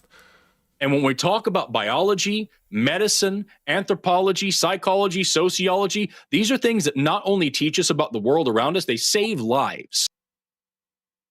Yeah, but the funny thing about that anthropology one there, though, the actual state of anthropology right now disagrees with everything you just said. Which I realize you think anthropology is feminist basket weaving, and you don't read feminist authors, despite the fact that you've taken it upon yourself to argue about gender in public. But just FYI, the state of anthropology is not on your side here, bucko. It's not on the caller's side either, to be clear. But no. No. Wrong. Bad. Bad boy. And the evidence tells us that sex and gender are non-synonymous and non-binary. And that's why I even said in my video, in all my fucking schooling, I've yet to have a professor, a textbook, anything that argued for what you're talking about here, because there's just no data to support it. Of course there's data to support it. What are you talking about? There's lots of data to support it. The problem is not that there isn't data to support it. The problem is whether or not the interpretation of the data is methodologically sound. So, for example, it is absolutely the case that you could point to, oh, look at all of these men who go towards these jobs and all these women who go towards these jobs or don't go towards these jobs, and you can make an argument on that basis, off that perfectly valid scientific data, quote unquote, that well, look, this is what men like to do and this is what women like to do, and you can just accept that as given. But then you can be a little bit more critical and go, well, hang on a second, is there a way in which the circumstance or the history of this scenario conspires to make it the case that this is so, and it might have been otherwise if the history leading up to this situation was different, right? Like the issue is not that there isn't data. You kind of have to be like, you have to be a little bit careful here, because you're talking about science like it's a mythical substance that, like, if we arrange all of the artifacts correctly, then this desk in this laboratory are consecrated as scientific. And it's like, no, that's not how that works. It's an outdated idea. At Gilfordragon super chatted $13.96. There is this short story from the guy that wrote Arrival, which takes medieval and Kabbalistic speculations as fact and through them develops a genetics almost indistinguishable from ours. What's the, that's interesting. What's the story called? By the way, we are at $58. That means we have 152 left for me to buy Resident Evil 9 and play it on stream next week. So you're welcome to your opinion, and Samantha's welcome to her opinion. But it isn't fucking science. And if you want to participate in science, you need to keep that opinion to yourself, or better, update your opinion with new evidence. I'd rephrase it as I'm making the mistake of describing science as a rationalist idol. Why? I don't think he's describing it as a rationalist idol. I think he's talking about it as a substance. He's talking about science the way people talk about gender, by the way. Like there is a womanness or a manliness that sort of like saturates someone of this gender versus that gender. I didn't take you as a Resident Evil fan. I like Resident Evil. What are you talking about? Resident Evil's great. Change your opinion and to make it fit reality. And if you want to sit here and say that this is some ideology, you're up against the fact that all of these people have a reason for what they believe. There is not a single college professor up there that's like, you know what would be great? Is if we fucking like trick all the children and make them believe in all these different, make them all change their genders. Woo-ba-doo. That isn't happening. Dr. Money, my dude. It actually, no, that does happen. There absolutely are professors who spout bullshit. That's a thing. That's a thing. There are academics who are Nazis. There are academics who are race realists. There are academics, like, I'm sorry. No. We're all just teaching what we know to be true based on the evidence. No, you're not. Shut up. I'm sorry. Now I'm going to clown him a little bit. I apologize for people who like this guy. No. Academics get paid money. Academics get paid money to teach and to consult. Academics will often, by the way, do consultation for and provide defense even for very unscrupulous companies that do things that harm the public. They will often take positions based upon sponsorships or relations with people in positions of power or who are paying them. This is wrong. There are tons of academics who are compromised across the board, including, by the way, and you should recognize this, a whole lot of ones that have chosen to side with Donald Trump, that have chosen to take a right wing position. Those exist. Like dude, catch up to the 1920s or something. I don't even know what to say here. Like, how do you not know this? As someone in biology, how do you not know this? You were talking about like crops earlier.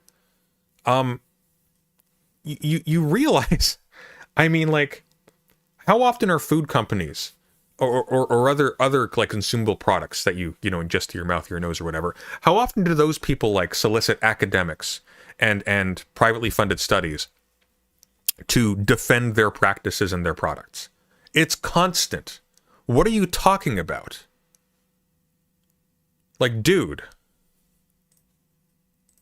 You call it ideology because you have no training in this area. And I hate to make... No. Make an assumption, but you probably listen to people who say similar things to you, who also have no training in this area. So I encourage you to be more curious, dude, because this is a beautiful and exciting field of science that Samantha is missing out. What, psychology? I was kind of mad, to be honest. On, and you are missing out on. And you could change the world if you studied it.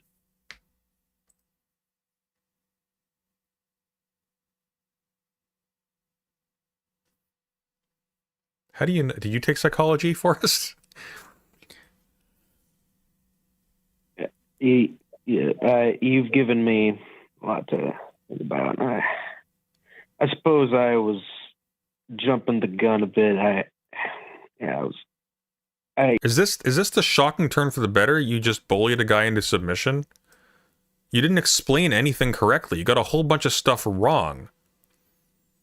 So the best case scenario here, like the absolute best case scenario, is this person stops being a transphobe but still ends up being, without even realizing it, a culturally chauvinistic asshole. But he's not going to make that turn, by the way, because none of this is convincing.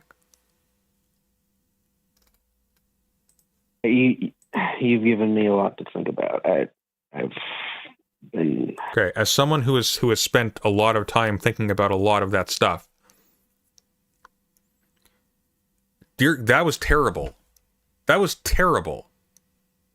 What was the point of Forrest having a collar on if he was just going to soapbox? I think the line basically exists to leech off of people who just want a soapbox for a job. Because, like, there was no conversation in this call. And, like, he's, like, smirking here. It's like, what are you satisfied about? You didn't teach anybody anything. You actually spread misinformation. You don't understand what science is, which is astonishing to me. It's Atheist Crucible. I feel like I've had more back and forth debates on Crucible.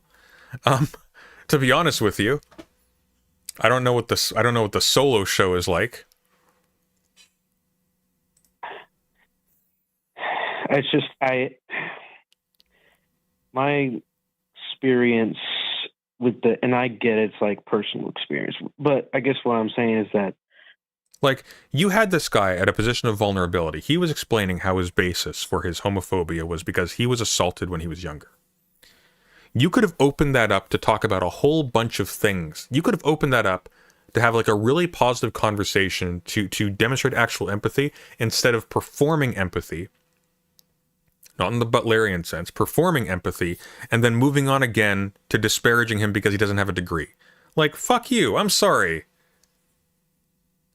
This is gross. I have a hard time trusting you know, like gay. Who's this R person? If someone can reach out to this R person, okay? I would like to have a conversation with you, because this person actually seems like Arlen.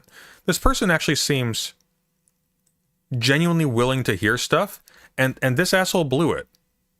You had someone who was actually vulnerable and was actually like opening up to you, and you blew it. You gave a big speech to 38,000 people in 5 days. Woo, nobody cares. You blew it. Trans stuff. My experience with them. Like, this guy's going to come away from this feeling battered, feeling weak and small, and someone else is going to tell them, oh, they're there. Look, they were assholes. Look, they weren't even letting you talk. Look at these jerks, and look at them talk about this other stuff here. They got something wrong there, because if they're sloppy here, they're sloppy somewhere else. You're fine. Ignore them. And he's going to go back to being transphobic afterwards. And everybody you watch that is going to have the same process. What was the point? Has been leaving aside the fact, by the way, that a whole bunch of Epstein-connected skeptic leaders of this exact same community, at least until recently, are also themselves transphobic. Like, do you really think the biblical thing is what's pushing people? People are using that as a cope because it gives them a comfortable cultural cushion to not have to think about things. That's not the basis for anything, though. They already wanted to be transphobic first. They wanted to be transphobic before they started invoking the Bible to defend it. That's why they bothered to look for it. That's why they aren't having this conversation about shellfish, even though it's much more prominently featured, because they don't give a shit.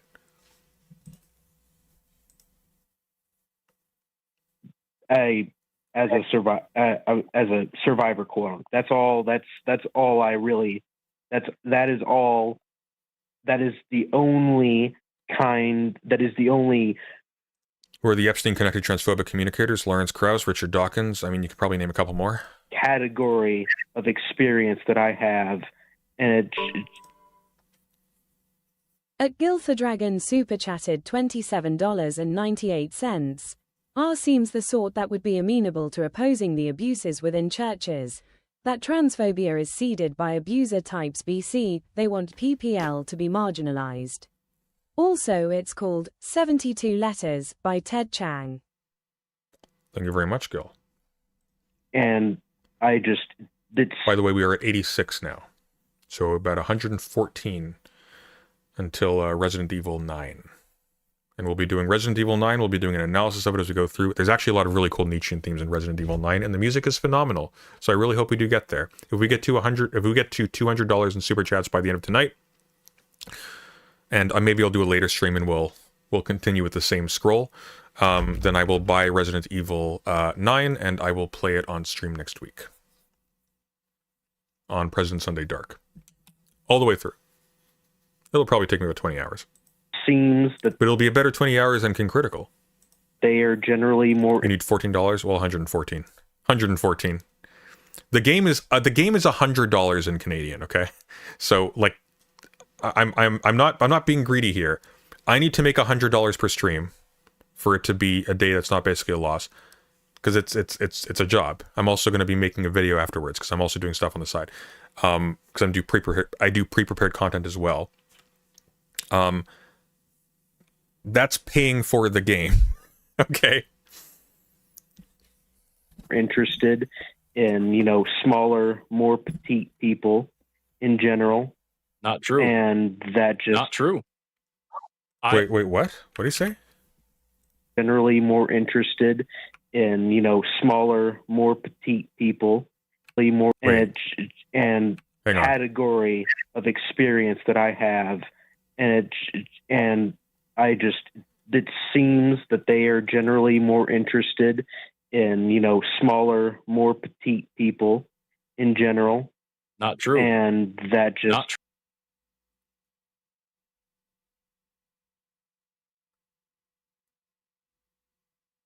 True. I know some gay dudes who love big, burly, hairy men. Okay, but he said generally, and I disagree with generally, but that's not... Did you not catch the generally part? You say that's not true. I don't, or say I don't think that's true. I'm pretty sure there's a pretty decent spread of people who prefer bigger people. So it sounds like you bought into a stereotype, R. Because he was molested. Forrest, did you forget that whole part? And let me tell you, I'm not calling you anything I was a victim here. of that stereotype. Yeah, and again, I've been listening for a bit now and sort of disagree with you saying that sex and gender aren't actually distinct. Would you be willing to have a convo about that? Yeah, sure. I get that. But like, also, how are you doing, Femios? That stereotype, and again, I'm not calling you anything here. I just want to be very clear. But you should know that stereotype literally is actually Nazi propaganda. Like, that's not a hyperbole. That actually is where that shit started.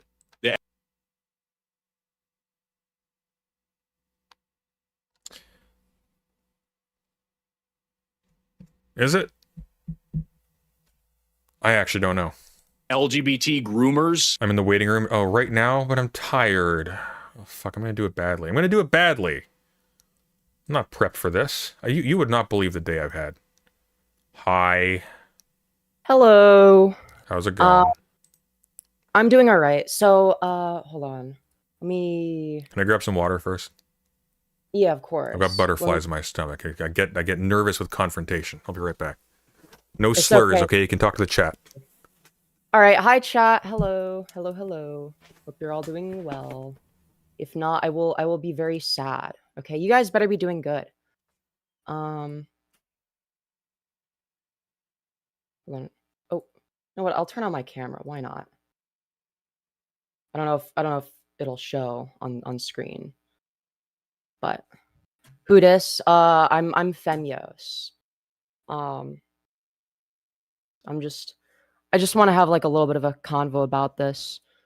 So sort of, I guess the argument that I've always made in terms of trans issues, I guess that I want to lay out while Sunday is getting water, basically amounts to the following. So the first premise is that humans derive two distinct social categories / roles from sex. Now, it's going to depend on the culture, but generally speaking, this is the case, right? So I've always taken the position that gender is derived from sex, but not sex of itself. The second premise is that these social categories can be defined as gender, right? Now, the third premise, which is what Sunday disagrees with, or presumably, I'm pretty sure, I don't want to put words in his mouth while he's getting water, is that sex is strictly biological, right? Fourth premise would be that social categories are not the same as biological categories, and the conclusion is that sex and gender are not the same. So that's sort of the argument that I have, and I'd be interested in hearing what Sunday has to say in response to that, because if sex and gender are the same, then I feel like that lends credence to a biologically essentialist argument. You'll have to repeat that to Sunday? Yeah, for sure.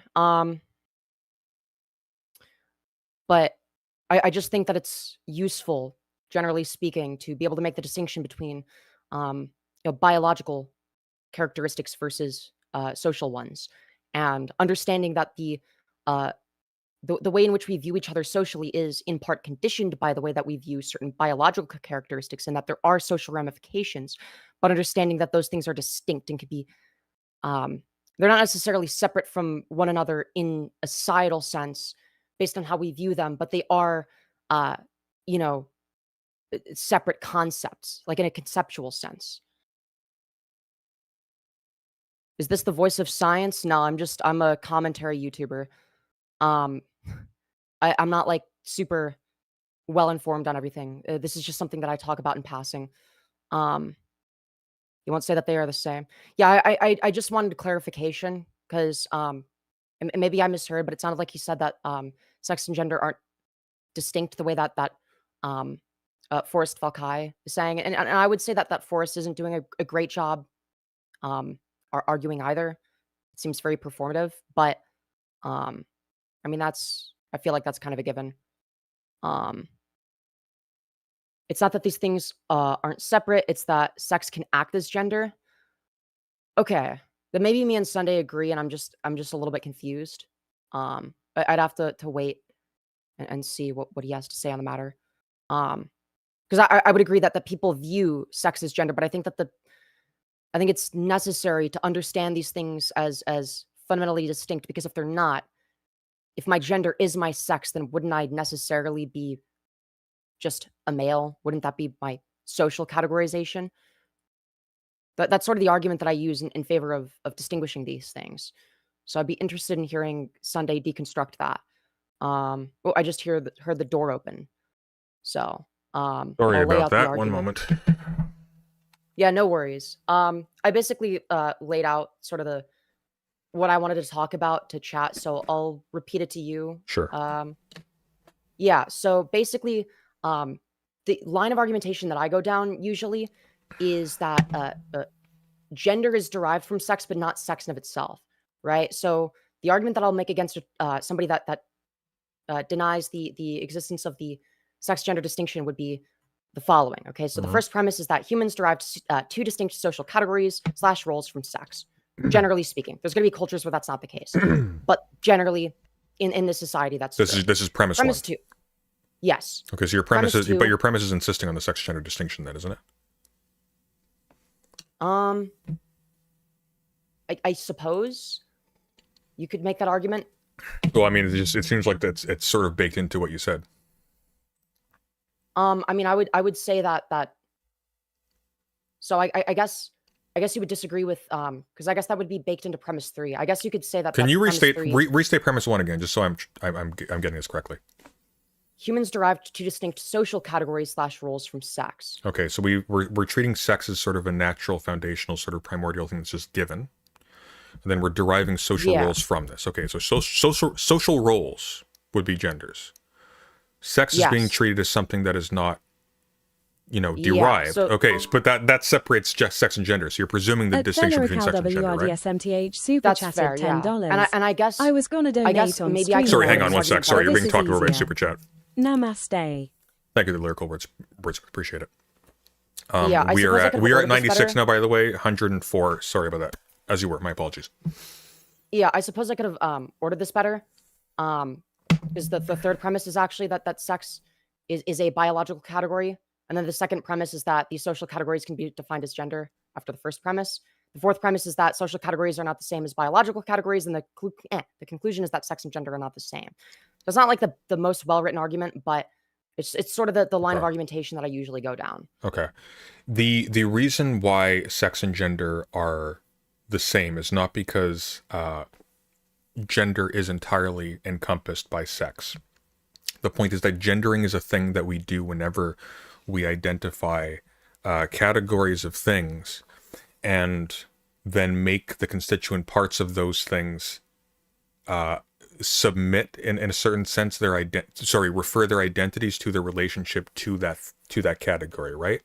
So the point is not that like, oh, there isn't like, stuff that humans engage with and create stuff out of.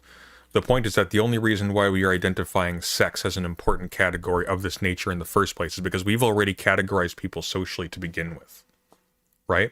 Because when you're talking about sex, like strictly speaking, you're talking about an arrangement of matter that it does precede like what we call sex very much. Sex is an evolved behavior. Sexual reproduction is evolved behavior. Thus, sexes are particular behaviors of matter.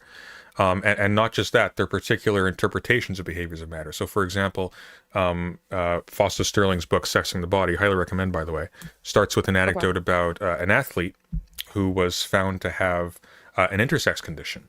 And she presented externally as female. She had all of the properties that we associate typically with femaleness, quote unquote. And eventually she actually won her dispute with the Olympics to compete. But she had a failure in her body for certain things to receive hormones in a way that would be, productive of particular features. But nonetheless, on a blood test, she appeared to be male. So it's like what we're talking about when we're talking about like the sex is something, strictly speaking, that while it doesn't sort of bear the explicit content of like your role is in the kitchen, so to speak, The reason why we pay attention to those things with that level of intensity in that particular kind of way is because that statement is sort of silently in the background, if that makes sense. Okay. I guess then if I were to like specifically refer to the biological aspect of humanity that is independent. Sorry, not that it exists independently from a society, right? Because nothing really exists independent of society. But if I strictly want to talk in a biological sense, what terminology would I use? You would say a physiological sense, and A physiological sense. you probably shouldn't, to be honest with you, for the simple reason that, like, when we're talking about biology, for example, this is like we are studying specific arrangements of matter. We are not talking about something that has an essential difference from the matter that surrounds it. We're talking about matter that is organized in such a way as it produces these behaviors, and it is these behaviors of organized matter that we are studying. When you talk about the biological, apart from, that which pertains to the study of organized matter in that way, you're sort of getting into like essence speak, where you're talking about like, oh, there is this substance called life that infuses things, and it's like, well, no. You can talk about it like that if you want, but like there fundamentally isn't like another thing apart from the organization that you are studying. You are studying an organization of matter. Okay. I'm a little bit go on. confused. Sure. Because I guess sort of the issue that I might have with this is if I'm arguing with a transphobic person, right? Like, do I just say like, because like if they're asking me like, oh well, do you believe that you're biologically female? My answer is going to be, well, no, but that's irrelevant, right? My biology does not pertain to how I identify socially, right? That's generally the line of argumentation I would go down. What would you suggest as an alternative that would be better?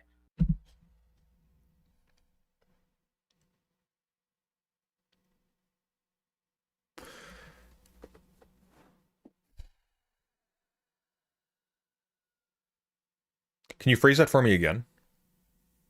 Yeah, if I'm debating with a transphobe, let's say, Yeah, and they ask me if I believe that I'm biologically female, right? Generally, I'm going to say, I would reject. That's irrelevant. I would not say that's irrelevant. I would reject the category of biologically female.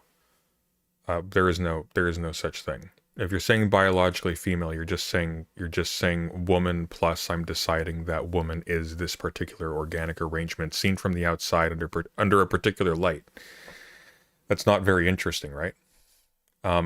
If like what are the stakes involved here? And the stakes typically involved are like, oh, are you secretly someone who identifies as a man who wants to sneak into a washroom and abduct children? And like, that'd be pretty bad if that was the case, but also, I'm not going to be able to figure that out based on your self-description, so it doesn't matter anyways. It's like, correct. So it doesn't, it's a fruitless line of argument to begin with, and I wouldn't give them that ground of there being such a thing as a biological woman to begin with. Like, and here's something important to keep in mind, like, no feminists, including ones that are not gender critical, but who are critical of the essentiality of sex as opposed to gender, nobody believes that there are not specific material conditions, requirements, I should say, that's confusing language, that means something else to certain people, that there are specific material requirements to biological reproduction. And by biological reproduction, we mean the recreation of this style of organism, right? Nobody believes that.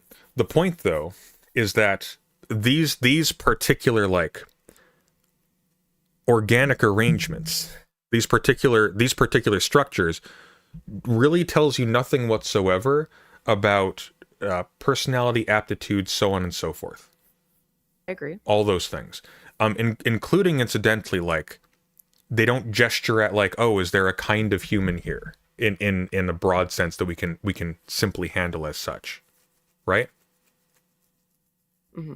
Like it does actually matter, like from the standpoint of, you know, like social organization for humans, that we know what ratio of like specific organ parts that are required for reproduction that we have.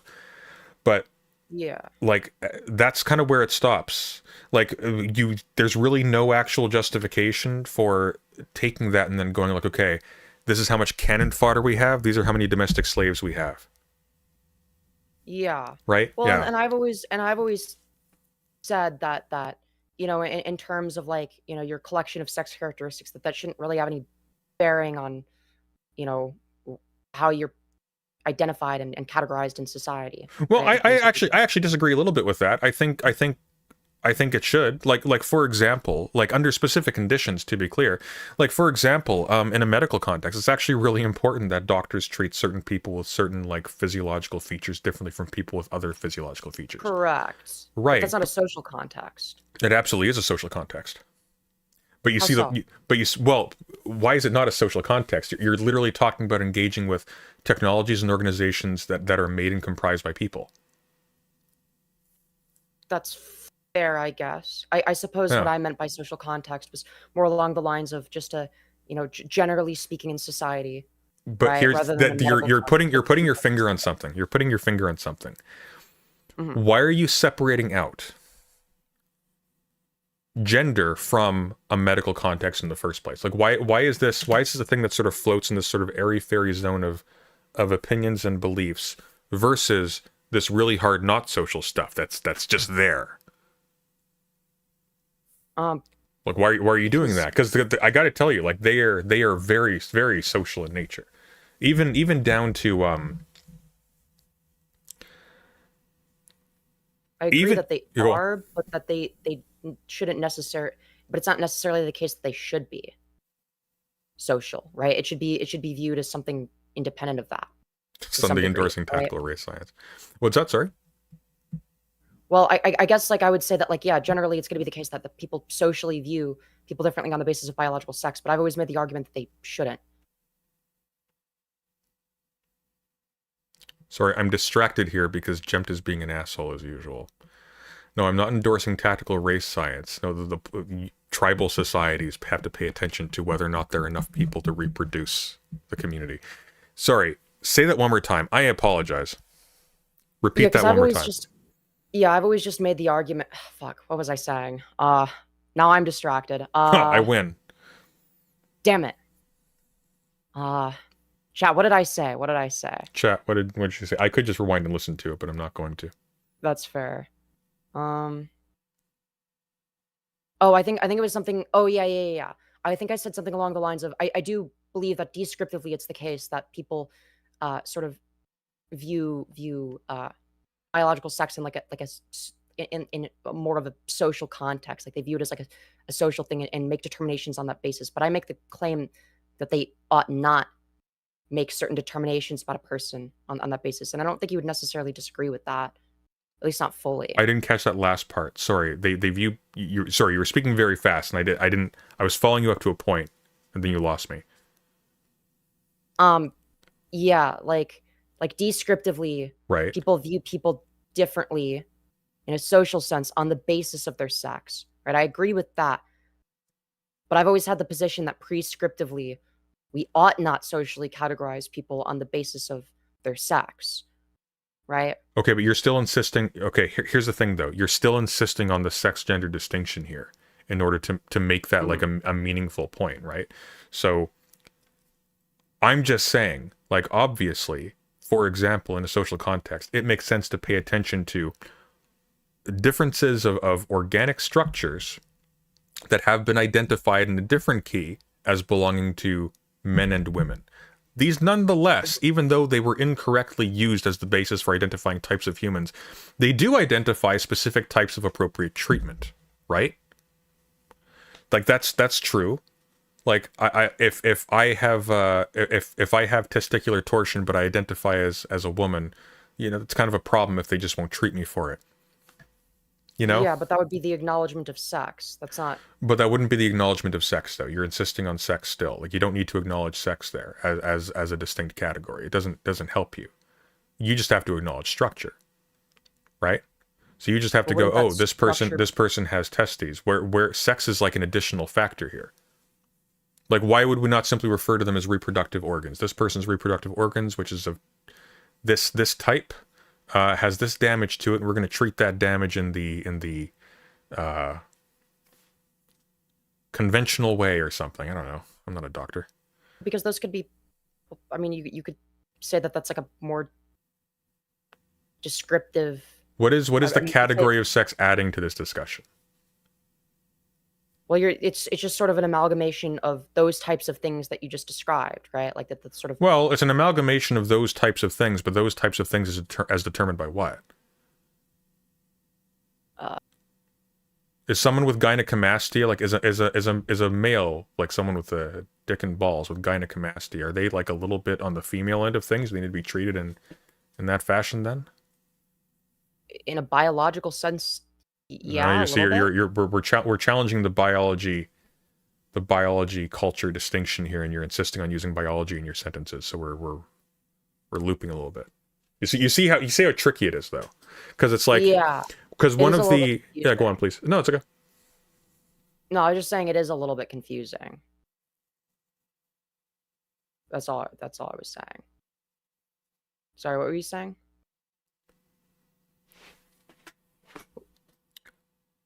The problem you're up against here is that, for example, when you say man and woman, okay, we're gonna treat men and women differently based on their organs, and then someone goes, well, hang on, no, men and women often have the same sets of organs because trans people exist and intersex people exist and so on and so forth. And you say, okay, fine, well, we're gonna talk about male and female. You run into the same problem because they reify the same thing, right?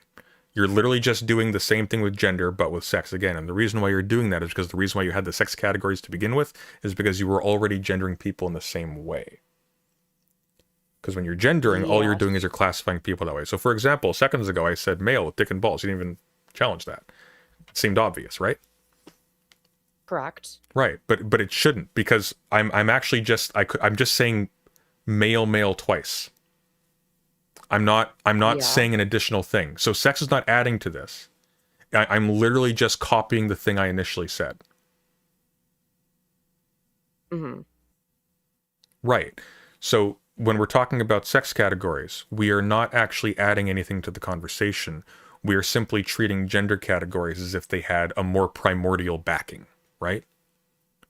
It's sort of like when people talk about souls, and they just attribute to them all of the properties of thinking organisms on Earth, but they don't have the difficulty of having to explain it then, because it's just, oh, it's up there somewhere.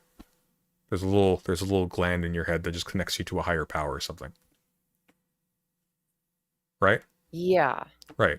So Nietzsche has a good example of this, which is it's something that Judith Butler actually directly quotes in the Genealogy of Morals, where he talks about how, like, people talk about when there's like a thunderstorm, they'll say the lightning flashed, right? But the lightning didn't flash. The flash was the lightning. In effect, you just said the flash flashed. Yeah. You could just say there was a flash.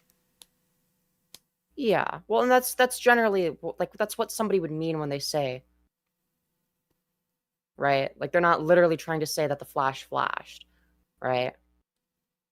Like you would have like some sort of understanding of like what it is that they're trying to communicate. Well, not necessarily though, right? Because if you're like an ancient Greek or someone, you think that's like Zeus firing lightning bolts down.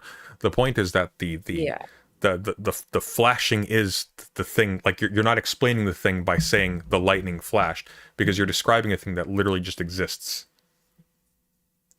Yes. You're adding an additional layer to a thing when it's not needful. You can have an explanation for why the lightning, why there was a flashing there, right? You can talk about like electricity and stuff like that, or you can talk about Zeus if you want.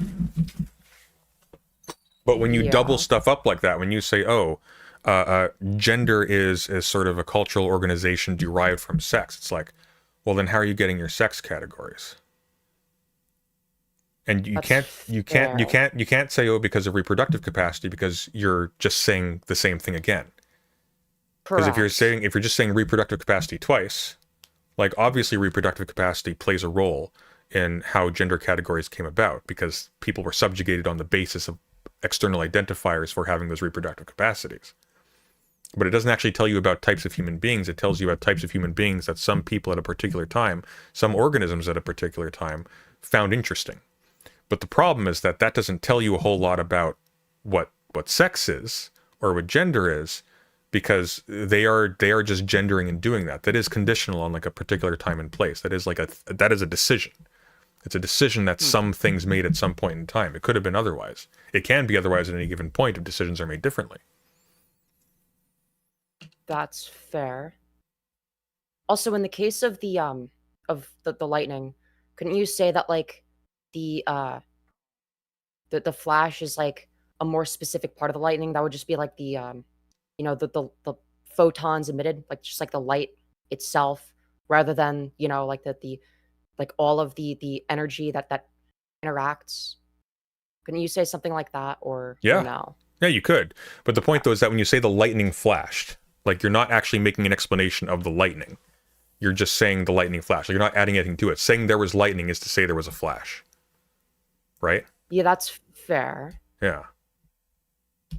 Like we can talk, we can say that like, oh, there was a flash of lightning, right? Like we can, and what we're saying is like we are explaining that, oh, the weather caused this flash that you experienced, or that I am telling you about. Yes. Right. But when you say the lightning flashed, you are doubling something.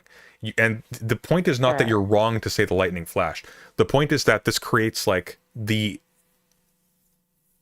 this creates an imaginary divide between the lightning and the flashing by dint of the grammar of it. Right? Yeah, but what if I specifically want to talk about the light emitted from the lightning? Like, let's say I'm like really interested in No, you're missing the point. Like, you can absolutely talk about that. Lightning is a particular kind of flashing that has a particular cause. It stands in need of a particular kind of explanation as opposed to other kinds of flashing. Like if Flash Gordon pulled his pants down in public or something. It's a different kind of flashing. The flash flashed, right? But here's the thing. No pun intended. If I want to describe that specifically that the light emitted from the lightning, rather than the lightning itself, what would I use to describe that? You would say the exact same thing, but you'd want to be mindful of the fact that when you say the lightning flashed, that gives the impression of the flashing being separate from the lightning, and people have built stuff off of that. Like caused by it, right? Like the no, you're misunderstanding me. You're misunderstanding me. We're not talking about cause anymore. We're talking about like when you say the lightning flashed. You can then talk about the flashing and the lightning as separate entities. Like language permits this, but that would be misleading, right? And so if you started to then theorize about, I don't know, particular like you know what I mean? Like if you started then talking about flashing as if it was like a separate thing, you started talking about that and so on. Yeah. I'm trying to think of how to put this. When you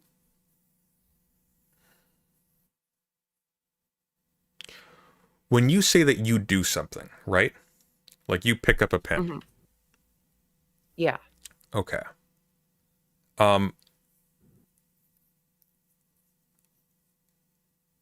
That is, in strict terms, like just a movement of a particular organization of matter identified in a particular place and time. Wait, could you repeat that? I'm sorry. No, I can't. Sorry. No, it's okay.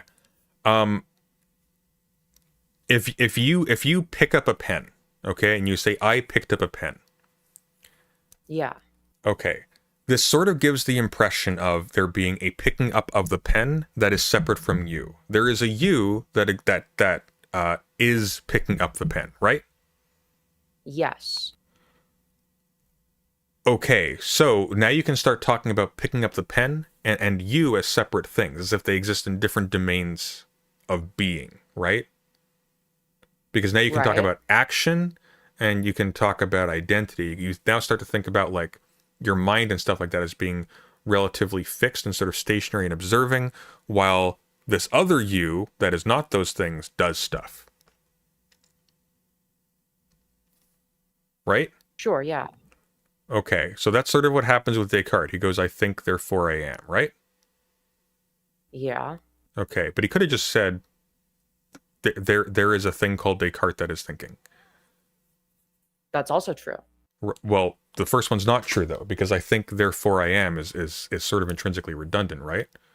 Because what is the am of Descartes? It's a thinking. So it's not I think therefore I am as if the thinking proved to itself that it's a thinking plus thinking. It's just there's a thinking. Yes. Yeah. Okay. So, but on that basis though, people then talked about whether or not like there was like an entire separate world, an entire separate substance of mind stuff that then is responsible for, human beings as opposed to non-human animals having like emotions and feelings, and they weren't strictly speaking just automata as a result. Right? That's obviously kind of a big problem. But that's literally just an artifact of grammar. Yeah. Right, because when you talk about something, there's the name of the thing and then there's the thing itself, and it's very easy to then to give something two different names.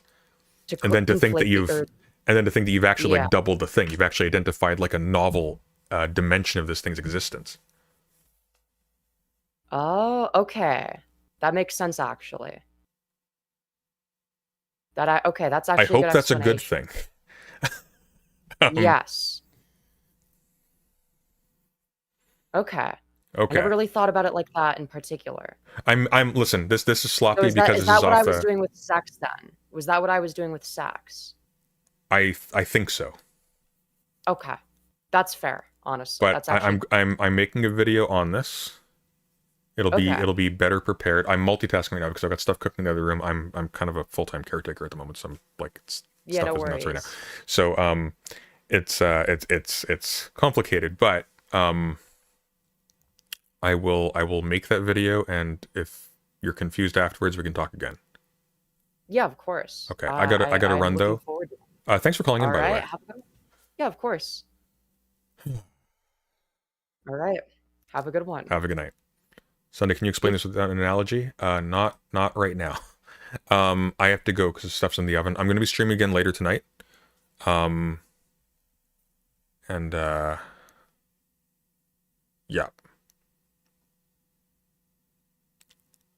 We're at 96. 104 more. All right. If I see you later, I'll see you later. Hopefully I do. If not, I'll be live tomorrow. Who is live right now?